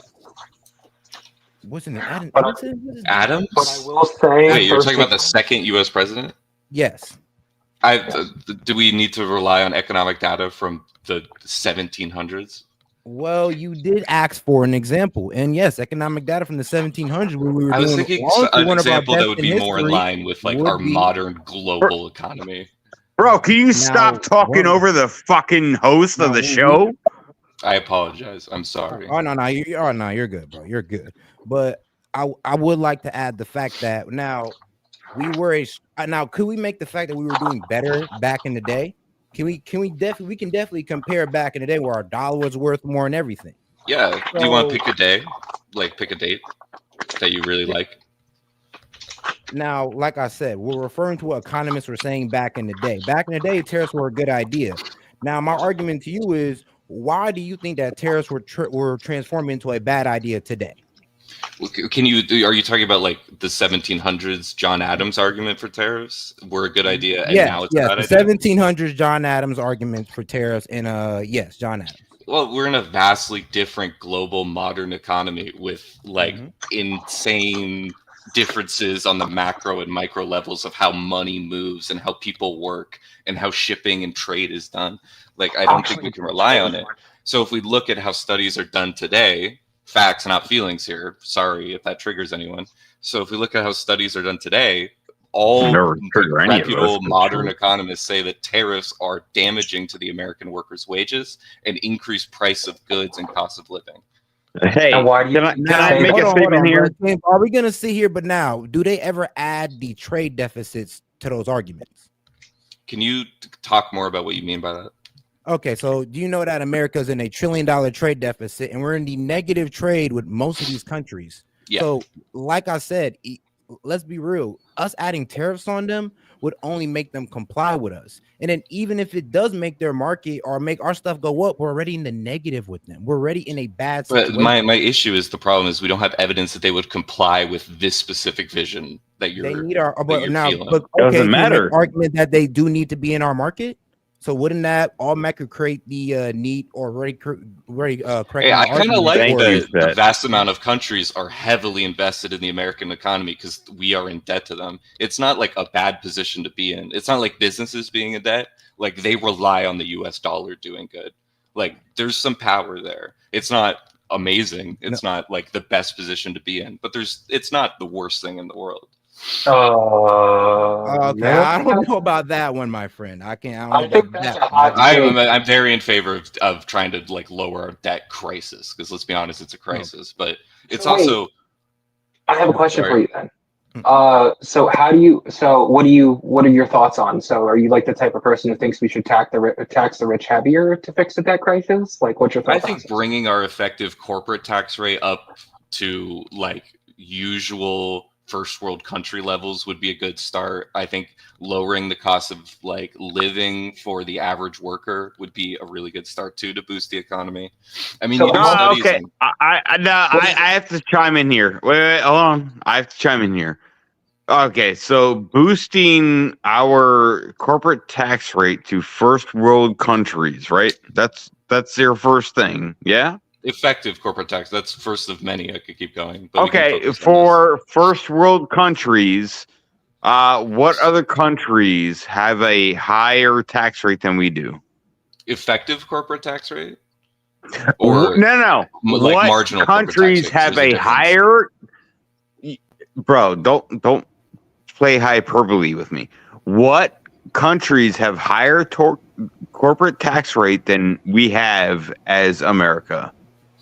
When we're talking about effective corporate tax rate, marginal corporate tax rate, okay, we all have right. a very Go ahead high one, about but your effective corporate business, tax bro. rate. I'm done. I'm out. Big wave. Sorry, Let me you got triggered a little, let me I'm go sorry. ahead and throw the I got you, curveball at guys. this guy. Get real quick. after him. Get All after right. him. Yeah, it's All right, tough being in first- the kitchen. You know, it gets hot. First, let me go ahead and throw this curveball at you. What political leaning do you think I have? The 200%, I assume like hardcore libertarian, protectionist libertarian. Okay, and Like, do you want more specifics? yeah, I'm giving you a quick. I want to see where you think I stand. I'm real gonna quick. say you're probably against a lot of like social welfare programs. You're probably very pro like freedom with drugs and stuff like that. I don't know. All right, I am a libertarian socialist. I am a anarchist and a protectionist. So you got that one right. So And by the way, Can you I just hate talk more Guess about where Dude for socialism that, comes into play? but So you're not exactly making a lot of sense when you come at it from this framework of higher corporate taxes when the socialist is telling you lower the damn corporate tax. Where in your positions are you? What would you say is like a socialist position you hold? Okay. By first destroying the footholds of global trade that are causing us to be attached to the global slave market and allowing small businesses to actually have a soil to grow in again in America. Your disdain for tariffs that you keep harping on, the 200% tariff that I'm arguing for, what Gons was arguing, what will happen is these financiers here in America, these big businesses won't have the rudders to allow them to maneuver at a 200% tariff. Okay. So they're not going to be able to move rapidly back into the equation. Mom and pops, on the other hand, will be able to then tag into these financiers and then start being able to fund up rapidly here and actually start growing. What if these mom and pop shops rely on foreign trade, like rely on importing goods and stuff like that? That's where you have local governments start financing, and you have all these lower taxes push in, and you have subsidies step in. You have us start mining like crazy. You start having infrastructure bills like crazy. You have an Apollo program level infrastructure program come into play so that we can start rebuilding America from the ground up. Infrastructure programs, high-speed rail, mega factories being put up, desalination plants, nuclear power plants. You rebuild us from the ground up. I am arguing for an austerity level Great Depression that allows for a massive rebuilding of America. Yes, it's going to hurt. You're talking about avoiding pain for short-term gains. I'm talking about running headlong into pain for long-term gains. And a lot of these big corporations like Amazon and so on and so forth, Walmart, would heavily invest into American small business if tariffs came into play. All right, now we don't know that's true at all. But and also I want to say, by running into pain, it's a beautiful analogy for like working out. But by running into pain in America with our economy, running into pain means people die from lack of access to resources and services. Also, and I don't want to People do are that. dying now. 200,000 People are dying now. plus I don't like deaths that. I a would year love to from drug nationalize our overdoses. healthcare. I'd love free healthcare. I'd love like lower cost on housing. I'd love lower cost of goods. Tariffs are not the way to get there. There's no study for it. You're in your feelings about You're not it. going to That's get. fine. You're not going to get studies for it again. BlackRock then funds I'll most wait of the until you grants in do. economics. Like, how am I supposed to support it when you have no evidence? Hold on, Smoothie. Actually, there is evidence. Remember, the government was funded by tariffs back in the day. It's just that our government didn't believe in free That was healthcare. in So a they completely different world. No, Like, it we were was in a writing completely courses. different world. Just because we have just because we have internet now doesn't make it a different world. That's It kind of does. It kind of does. Like, we were on horses. Now we fly in the air. Like, Wait, no, sure. I have a question. How much of our actual okay, but Smoothie, you do have to agree though. The As common we man? start using less and less tariffs, our economy did get worse. there's so much more to that like metric than us using tariffs less. And I don't even think we've really gone down historically. I think it's been like a sine wave, like up and down, up and down, up and down. Set and All key. right, I have a breakdown on taxes too, by the way. Yeah, Don said Well, some we're talking gonna about have to. All right, well, I do want to move on to the next point, Smoothie. Trust me, you argued your points pretty well. Yes, dude, great. Don's great, and Big Wave Dave, man. Wait, but you already Don hasn't know how- talked. I want to hear what Don has to say. Really? All right, go ahead, Don. Go ahead. He wants to hear your point. So the idea behind taxes. Okay, so I've talked about this to guests, dude. I think I talked to this about you in chat before, Second Key. So how much of our overall taxes to the government that fund programs do you think are actually paid by the normal American? I think like the amount of taxes is very disproportionate. I couldn't pull that number off the top of my head. I know it's very disproportionate to the lower class. Literal pennies. It's literal pennies. Okay, so to break it down, how much? So someone like me who has an average income per year of $460,000, how much of my money do you think goes into taxes? Fuck you, Don. Damn. How much of my Why money is Big Wave donating this much? Come on.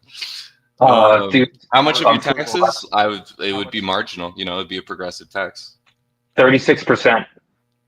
Probably more. I mean, the golden age of America, like the 50s, we had a tax rate of 70%, up to 90% when you got real rich. And we looked. It should never be a progressive tax. It should be a fucking street tax. Yep, I'm The paying street- what did you say? What kind of tax? of my income in taxes. Someone who would be making, let's just say, 10 million is paying 46%.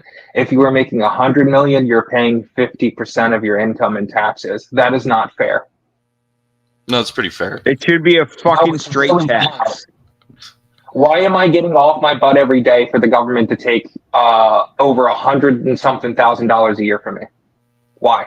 Why would anyone want to do You're making a very large amount of money, and you're doing that using like government roads. You're using that doing government services. Like, there's so much into it. Oh like yeah, government like we don't pay technology. tolls, we don't pay taxes pay on tolls on every roads, we road don't you pay drive property on. Come taxes. on. Fuck I you, work for bro.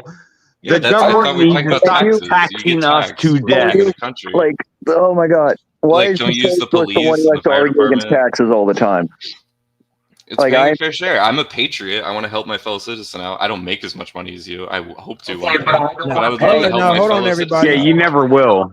All right. Now let's go I'm ahead hoping. and now hold on. We're gonna go ahead and move on with this conversation smoothly. There is one point that I do want you to explain though. Why do you think Trump's a neocon? As opposed to like a radical protectionist libertarian. No. He asked you why you thought he was a libercon or No, neocon, whatever, you know, or a neocon, warmonger, whatever. you know, A neocon? I see no large scale change in his like 2016 presidential run. I don't see much large scale change from his policies that a neocon would object to. His current cabinet that he's electing, maybe it might be different because there's some wackos in there. But his 2016 presidential run, pretty textbook neocon. There was a few wild things, but nothing Mitt Romney would get like two in a tussle with if you really pushed him on it. Okay, I have a question. What do you consider a neocon? I would say heavy like emphasis on No. the individual. Well, one sec. Stop. What Okay. is your definition of a neocon? Like, do you know what those two terms mean? Yeah, heavy emphasis on like individual. No. Back. What does neocon mean? Do you know what that means? Or the philosophy of it, like a mod. What do you mean? No. What the fuck are you going on about? No. What Like the does ideology of neocon neocon? mean? Yeah, so like a heavy emphasis on individual versus No. Holy fuck. Okay. All right. Yeah, I'm done with this guy. You guys have at him. He's obviously a fucking moron. He doesn't know what neocon means. He can't explain neocon. Neocon. What does neocon mean? I'm so sorry. I tried. All right. Yes, because you're a fucking moron. All right, we can go ahead and let him like get his point off though. Like, what do you think neocon means though? Like, because heavy emphasis on individual versus community, free market capitalism, national, rolling back regulations, interventionist foreign policy, things like that. Hey, I'm gonna try and be nice here. What does the Dave, term? please give us your definition though. What does the term neocon mean? Can you explain that? Neocon. I'm so confused on the semantics going on here. Do you don't want me to describe the ideology? You want me to like break it down etymologically? No. Holy fuck! You don't know what it means. That's what you're trying to say, bro. You know what that means? It means. What do you think it means? New conservative. You fucking moron. Okay, so you wanted an etymological breakdown. You didn't want an ideology. No, sorry, I misinterpreted. You're a fucking moron, and it's fine. I get it. You didn't know what it meant. I'm sorry you got triggered. Take the Like term saying, is this like the neocon and best roll with it. Eurosides guy with this like freak here? Like, what are we doing? Like, he's just screaming about etymological breakdown of neo. Like, can I talk to Don? I like Don a lot more. Yeah, because he's nice. I'm not nice. Yeah, it's nice to be nice. It's good for people. Oh yeah, because your feelings get hurt. Fuck you, bro. Now, Big Wave Dave, can you please enlighten everybody else in the chat on what a neocon is? Yeah, so neocon is a new conservative. It's very simple. That's what I asked for. This guy can't even say that. Can't define it. It's a new I'm so lost. conservative. What's the ideology of a new conservative? I didn't ask for the ideology, you fucking moron. But that's an ideological framing. It's a counterbalance to the neoliberal movement. They were counterbalances that came out of the World War II framework. Yeah, but he's not even asking about that. Did I ask for a ideological how that goes? No, I asked if for I asked you like what a meaning. tree was, am I looking for the history of the word tree, or am I looking for like a description of a tree? I'm like, confused it's a fair too about answer. this. Like we're arguing about like the word new. Yeah. So I have a hot take on what Trump actually is. He's not even conservative. Yeah, no, he's more of a he's a centrist. Yeah, he's Trump a is centrist. Hold on 1 second. I asked for the actual definition of a neocon. No, I don't want to go. I back to couldn't this. get Give that. Don I had the to phone. get some sort of. But what were you Okay, I looking get for? talked What about. answer Okay. were you looking for? I'm out. I'm losing it. I asked please. for the definition of a neocon. Don said something cool, and I actually really want to talk about that. Okay, yeah. So centrist. Because you're all fucking retarded and you can't answer a simple fucking question. Wow, Holy great fuck, showing you all from are Big fucking Wave Dave stupid as fuck. Okay. So You know, the the idea kitchen's hot. behind Trump being a centrist is think from a standpoint. Okay, generally when it comes to taxes, the Republicans want to lower taxes for the rich, but increase it for the lower class, right? Sure. And generally when it comes to Democrats, right, they want to lower taxes for the lower class and raise taxes for the rich. Yeah, theoretically, I guess. Trump doesn't want to do that at all. He wants to lower taxes for the rich and lower taxes for the poor. That would fall within the centrist alignment. Okay, I kind of buy that. Yeah, and then you fall into like he wants to get rid of taxes on overtime, and he wants to get rid of taxes on. That's huge. I love that.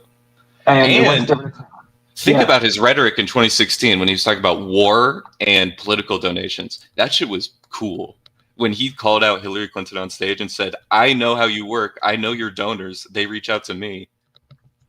That's like not a conservative move. That's a cool fucking move. Yeah, because it's a misconception with Trump, and a lot of people think that like they think Trump is conservative. He is a centrist. I do think the majority of his views. It's weird as hell. I know. It's a weird thought process.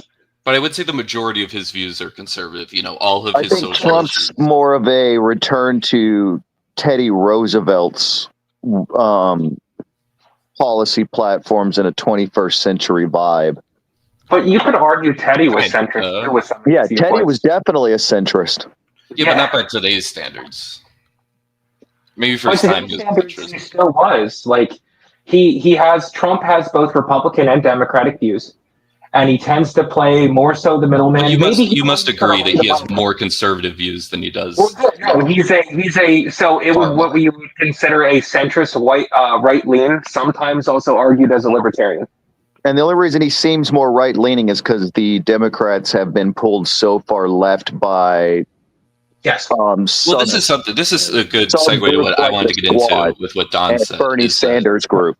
Yo, Well, this is Troublemaker. this is a good stepped segue. into the building, man. Hold on, my man Troublemaker stepped in. Hey, Troublemaker. Hi, Now Troublemaker. I have two favorite liberals. Apparently now. I'm Now I just got listening to y'all. I'm thinking Shmuel is a leftist. Yeah, I would say I call myself a leftist. Yeah. I actually would call myself a libertarian socialist, but I don't agree with Gaston a lot. You're talking about European libertarianism. I'm more of a Yeah, libertarian leftist from the 18th century framework. I think that's why Well, that's what disagree. the original definition of libertarianism is something I really agree with, like from the 18th century philosophy. Like, are you you're like big on expanding freedoms, but in a way that would like give access to healthcare to all and like make sure people have housing and make sure people are fed, right? Yes, but I'm also very apprehensive about centralizing any kind of power back into DC's hands. So I'm That's fair. That's the root of America, right? Question of power. It's a balancing but act. I do want to talk about like when we talk, do you guys know the Overton window? Yes. Yeah. So when we talk about centrism, that's very much aligned with like the concept of the Overton window. And in America, a centrist is far different than like a global idea of a centrist, right? So the rest of the world looks at liberals like the Democratic Party and they're like, they're kind of far right. Oh, I look at it completely different. I think both the conservative and the liberal are liberal because it's all products of the liberal Enlightenment. Sure, but them relying on the ideas of the liberal Enlightenment, I would agree. But modern definitions of liberalism. Oh, it's all gotten muddy. Yeah. That's Troublemaker, why- what's up with you though? What's up? What's up with you? What are you? Oh no, feeling I've been liking your rhetoric. I've been liking the fact that you can explain this better than I can.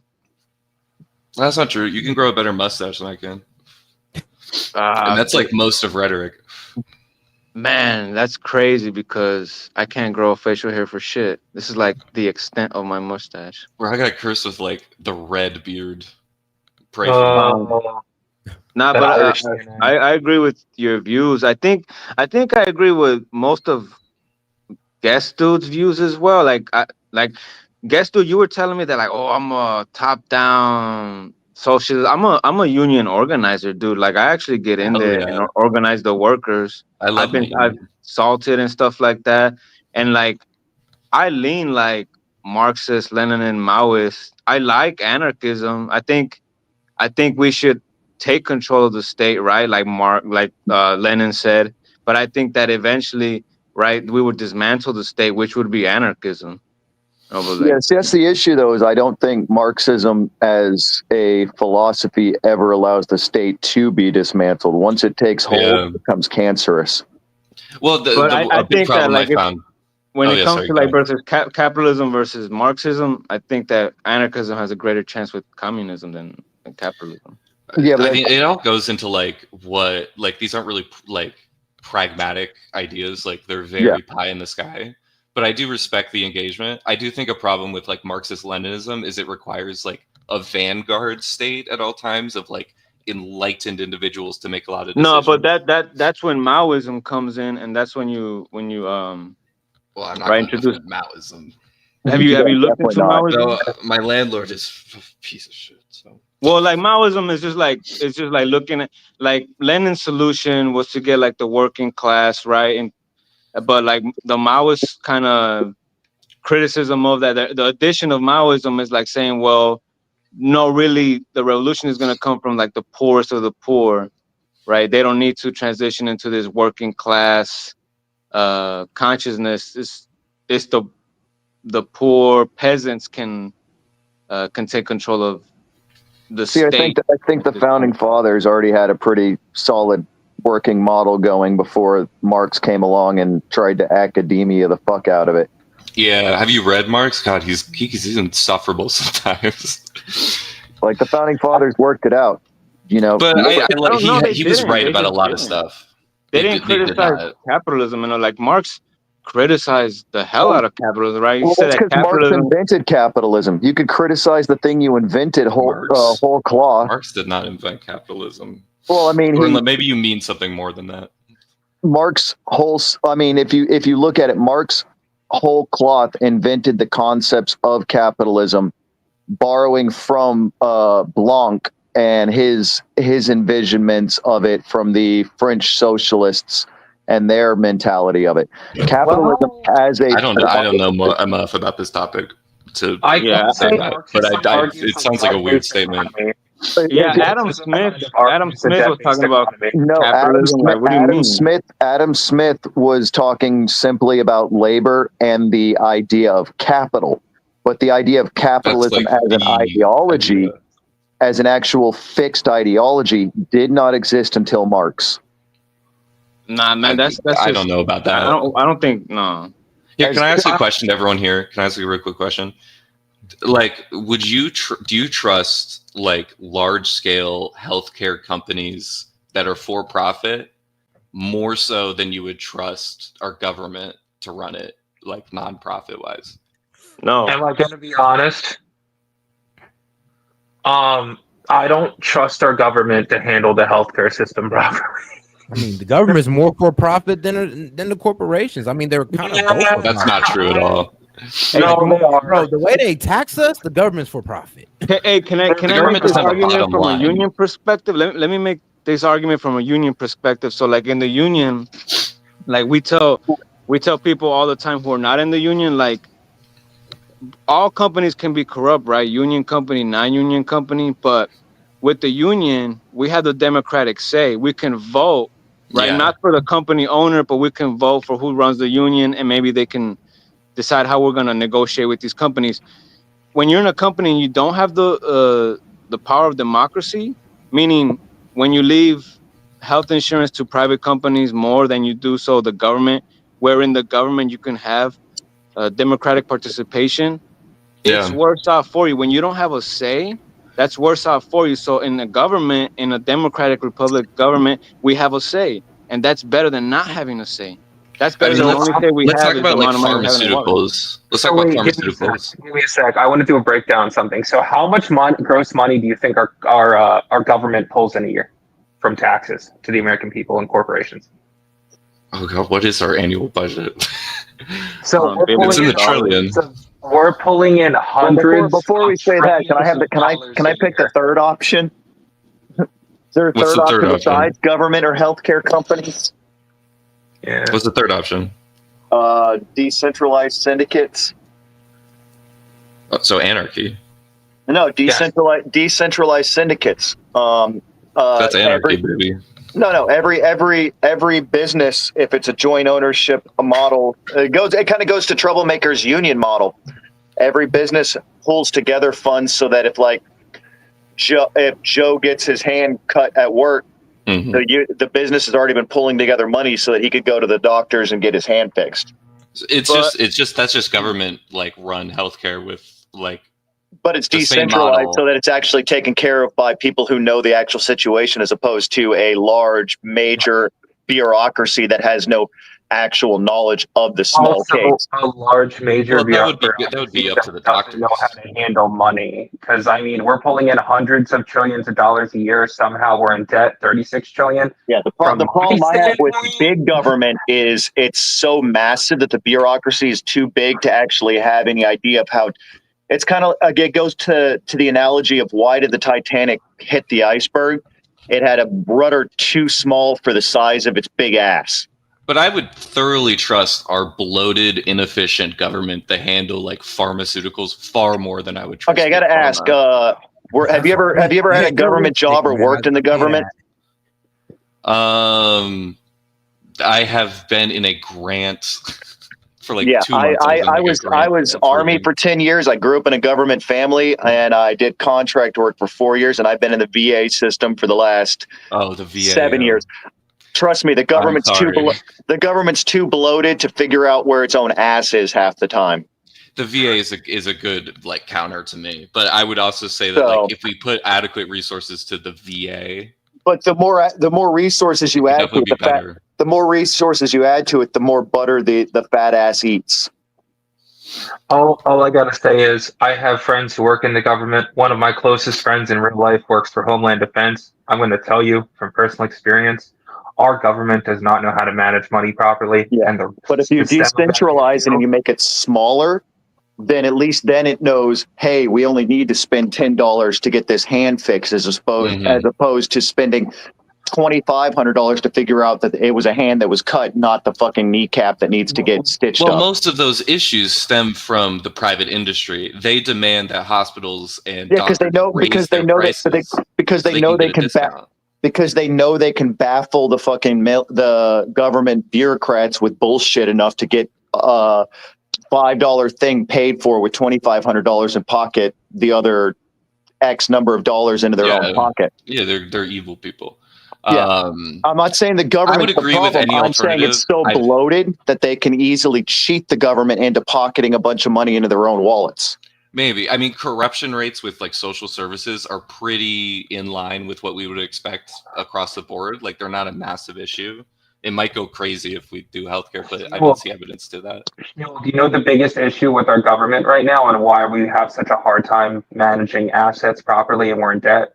It's because the people we're putting in charge, right, have no experience actually dealing with the economy. That's true. And also, every time we elect a conservative government, it seems to just blow up in our face.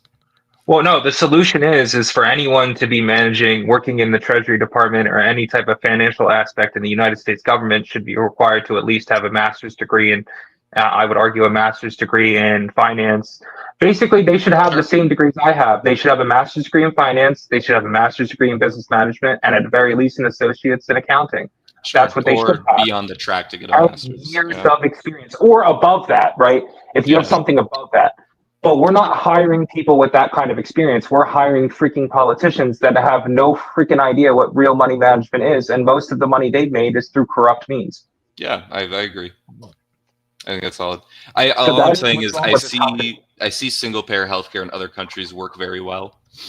Well, we've had that conversation before. The main reason that works is because most of the countries that have single payer have the population of one of our major cities. He's saying that we can't scale Scandinavia's healthcare system to ours. He's saying we can't scale it. I believe we can. I'm a proud patriot. I think we can do it. Here's why that won't work. It's just a mathematical problem. How do you scale up let's take like Norway, for example. Norway's got a population of Japan's prefecture. How do you scale that to a population of 350 million that are spread out over demographic and territorial systems with the bureaucratic mess that would be necessary to do it without bloating the bureaucracy to 200 times what it is today? Well, you wouldn't need to bloat it that much. You would hire people like usually state version instead of like fully federal, and then you would have those people like negotiate with the hospitals to lower their prices, fully eliminate the private sector, so we don't have to pay middlemen these corrupt, evil rates. You know, I think we can do it. We can do it the same way the single payer does, where they send a bill to the government checks it over, and then they pay it. I mean, and we get to free up our doctors from doing mountains of insurance paperwork, and they can actually do their job. I could tell you just from experience in both the TRICARE system and the VA system, those are the closest examples we have to single payer in America right now. It doesn't work. But you would agree, right? They're like underfunded, underserved. No, Constantly they're actually exceptionally overfunded. TRICARE alone just got. I don't know a lot about TRICARE. I know about VA. I come from a veteran family. Yeah, they're both exceptionally overfunded, and even with the exceptional amounts of overfunding they get, they still have issues maintaining. Like I just had to fight. I just had to fight today at an appointment because I had two separate instances of a discontinuance and an expiration of a necessary medication that if I didn't get it taken care of today, I wouldn't have had it refilled in time, and I would have experienced massive withdrawal events from this medication. That's horrible. And that's that's just a clerical issue because of their computer systems being shifted over because the end of the year. But it is true that they're not like overfunded. They're in, I think, a budget shortfall. Like there are days where it's open and there are days where it's not open, which doesn't work with hospitals. No, this is just inside their own little computer system because. Yeah, I'm sorry you had to go through that. But I'm talking like, again, it's just a matter of the scalability of something like that. Now, if you were to decentralize it to each state had its own single payer, I would not be opposed to each state deciding at a state level to implement a single payer system. Massachusetts, actually, the reason we got the ACA in the first place was Massachusetts actually seemed to have developed a working single payer model. Yeah, I agree with you on that. But it did when they tried to implement it on the federal level. Look how bad the ACA turned out. Now, the ACA is also I want to point out another thing. I do agree with you, guest dude, on that. A lot of these one payer like things, right? Like going on in the United States. Well, not even the United States and other countries, are countries specifically that the United States covers a good portion of their defense budget. So I'd like to point out the fact I don't think we should do these that. countries can afford to have free health insurance is because we're basically freaking paying for it. Well, if we go to single payer healthcare right now as it's implemented, the American people save money in a year. And I don't argue free healthcare. Actually, I think what we should do is we should go after the pharmaceutical companies. They need to balance their systems out where they're not charging ridiculous amounts of money in the U.S. versus other countries, and spread it across the board. Maybe the U.S. still pays a little more, but less than what we're currently paying, and then other countries pay more. And what that'll do in turn is that'll lower the cost of healthcare. Now that saving money argument, is that based off of a static in vacuum of what we're doing now? It's based on the average amount an American worker pays their private healthcare. I know, but I'm saying, is that based off the static of what we have now, or is that based off of what it would take to actually scale up a single payer model in reality? I'm not sure. I assume it's based on the static, and that's probably not like entirely sufficient. But other countries have been able to spend far less on healthcare. We were all told our premiums wouldn't go up when ACA was implemented. Premiums are continually rise. I don't know if it was ever linked to the ACA.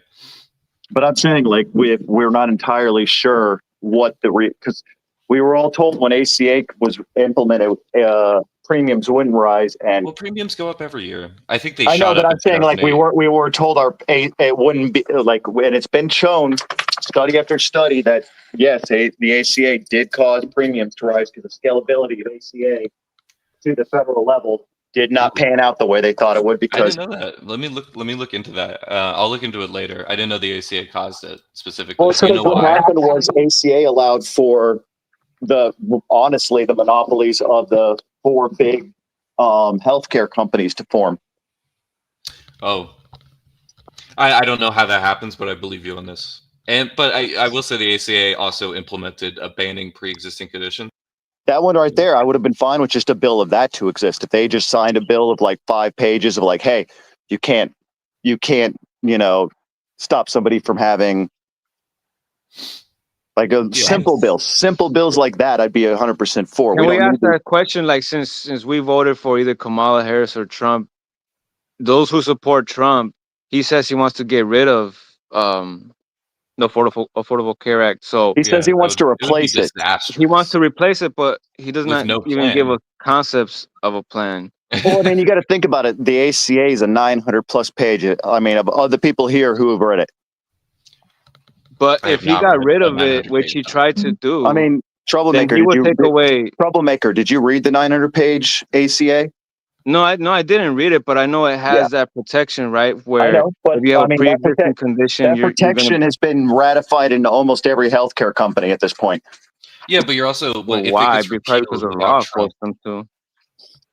Well, no, it was ratified because it was actually beneficial to them because now they can charge higher premiums and they realized it was actually profitable for them. So you trust the healthcare system without that in place? Without that, They realized it was more profitable. the what? They realized it was more profitable because now with that in place, they actually make a ton more money off of people. So Yeah, but they should be without making that clause, you would trust a healthcare plan without that clause. Hey, Without Sutton, some, can you check the text chat for Troublemaker, this? what I'm saying is the second healthcare companies were forced to have that put into place, they realized, oh wait, people with pre-existing conditions are actually more profitable for us as an insurance company. They spend more on healthcare annually, and they burn through their value more, so we can actually charge them more annually. So now they'd probably just keep it in there because they make more money off of sick people. I don't trust that they would keep that in there. yeah, I Because don't they love trust to that they would deny never even coverage all the implement that. time. Yeah, but they're denying the coverage even with the pre-existing. They get to deny coverage even with that in there because it didn't provide enough coverage anyways. Because they're sick and twisted. Yeah, So then I think without it, it, they would deny even more coverage. which means the ACA didn't actually do anything in the first place. The thing that they Yeah, were I would supposed agree. to It's a protect total didn't do half anything. measure. It's a total Yeah. half measure. 'Cause I actually read the 900 page bill when ACA came out, and half the stuff it says it was supposed to do, it doesn't do, and most of it actually just protects the insurance companies and is why the monopolies formed in the first place.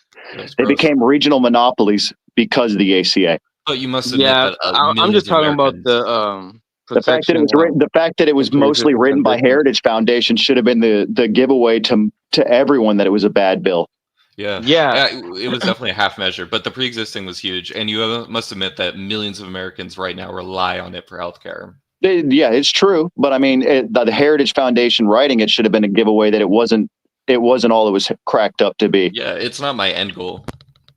Definitely, it But was barely a half measure. single payer is not the solution either. Single payer is, unless it's something that's at the state level that can be easier to manage at a state level. Like state level single payer is a lot more manageable because it is decentralized. Yeah, if we ran the numbers and we're like, oh, state level would make more sense, 100% support it. 100%, I without a mean, doubt. because they've already run the numbers on federal single payer back in 92, and this was back in 90. Good? Didn't it look okay? No, like that's why they've never bothered to even try to get it passed. Hillary Clinton ran it back in 92, and that's why it's been a non-starter since the 90s. Well, it got heavily lobbied against because it would eliminate the job of all these like major. No, it's just it's a fiscal black hole. It's something to the tune of like $2 trillion a year, and that was in 92. We spend $6 trillion as an American people on healthcare every year. Yeah, but I mean, it's that we're talking like a fiscal black hole, $2 trillion a year in deficit. Yeah, you would know more. You've read the 900-page thing, and yeah, there's a reason ACA got passed. It was the closest they could do anything about it. So you're saying that to our government it would cost more. I think what the Koch brothers study, which I don't know the name of, what the Koch brothers study says is that to the average American it would cost less. Yeah. So what you're saying is that you don't want to see like a hit on our like government budget, right? But because it would help out the American people. Because there's a certain point when the government debt reaches a certain point that the dollar becomes insolvent, and it doesn't matter if it's saving the individual American much, because our dollar basically becomes toilet paper, like in Venezuela. But I mean, me not knowing shit about government spending, like that just sounds to me like another argument as to why we shouldn't have social programs, because it's going to cost the government money. Well, Like, I mean, it's not so much that, it's the fact that if the dollar becomes insolvent, then we're all screwed. That's the problem with national debt, is once it reaches a certain point, then you're not able to buy food with your own money. But couldn't we find the funds to cover these? Couldn't we find the funds to cover this? There's also no what it creates its own funds. There's plenty of research done that like social spending, i.e. like welfare, healthcare, housing, that brings in money to the economy because people spend it back on the economy. Well, I mean, there's also the fact that I think I would be willing to bet that somewhere deep in the bowels of their research, they've noticed that we're an aging out population, and they're just waiting for the boomers to die off, and then they'll come back and reassess. Can I ask Set and Key, like what are you hoping for with the like healthcare plan of the future? Honestly, I honestly do have to give it to the liberals at some point, because I do want it to get to a point where everybody can afford it, but I still want people to be able to make money off it. And the government, giving it to the government, just kills capitalism, and all these insurance industries kind of just go out the windows. What happened to all the jobs? But I do want to get to a point where if we can find a way where people can not only, gain in the industry, but as well as afford it, I would like that equilibrium, instead of we just give it straight to the government. They regulate everything and we don't really make anything. Because like, where does the innovation begin? Where does the innovation begin in medicine? Because remember, capitalism promotes technical advancement. So a lot of the technical advancement was done from like with pharmaceuticals was done like in the government, like with grant funding, with tax money. And tax money. So it was funded by us anyway. Look at NASA. One of the biggest projects was push the most innovation. That was a government program. Yeah, it's definitely. But then look at Elon. But look how Elon used capitalism to outclass them. Well, NASA isn't getting a lot of funding. I will say that video of the rocket being caught by SpaceX, amazing. Where does SpaceX get a lot of its funding though? Grants. You're right. Okay. Government. Yeah. It's a crapshoot across the board, however you look at it. We're definitely that rocket shit was cool though, right? But yeah, we're definitely in a how do you put it? Catch-22 scenario. Oh well, I don't know. I'm shocked at how much I agreed with y'all. I really am. It's been a beautiful time. I'm so tired and sick though. I get it. Oh, same. Yeah, I'm glad we could agree that like something needs to be done about healthcare. I would, if it goes to the states, I'd love that. I'm 100% for it. I'd vote Same here. Yeah. I'm leery of the of DC gaining any more power with how badly they've performed in the last 50 years at all you're a true levels. American, right? You question that authority. Yeah.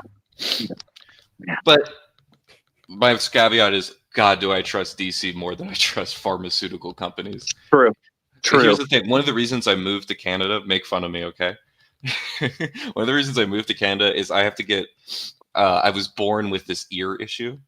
And I have to get every month like this tiny vat of like this very specially made ear oil that I have to put in and let sit. It's not the prettiest sight, but in America with insurance, they cover like $20 of it. The total cost of this like milliliter vial is $467.35. In Canada, when I got in my insurance card there, it cost $5. Well, $5.29, something like that. $5.29, like Monopoly Canadian money. But goddamn, that was a big reason for me wanting to move.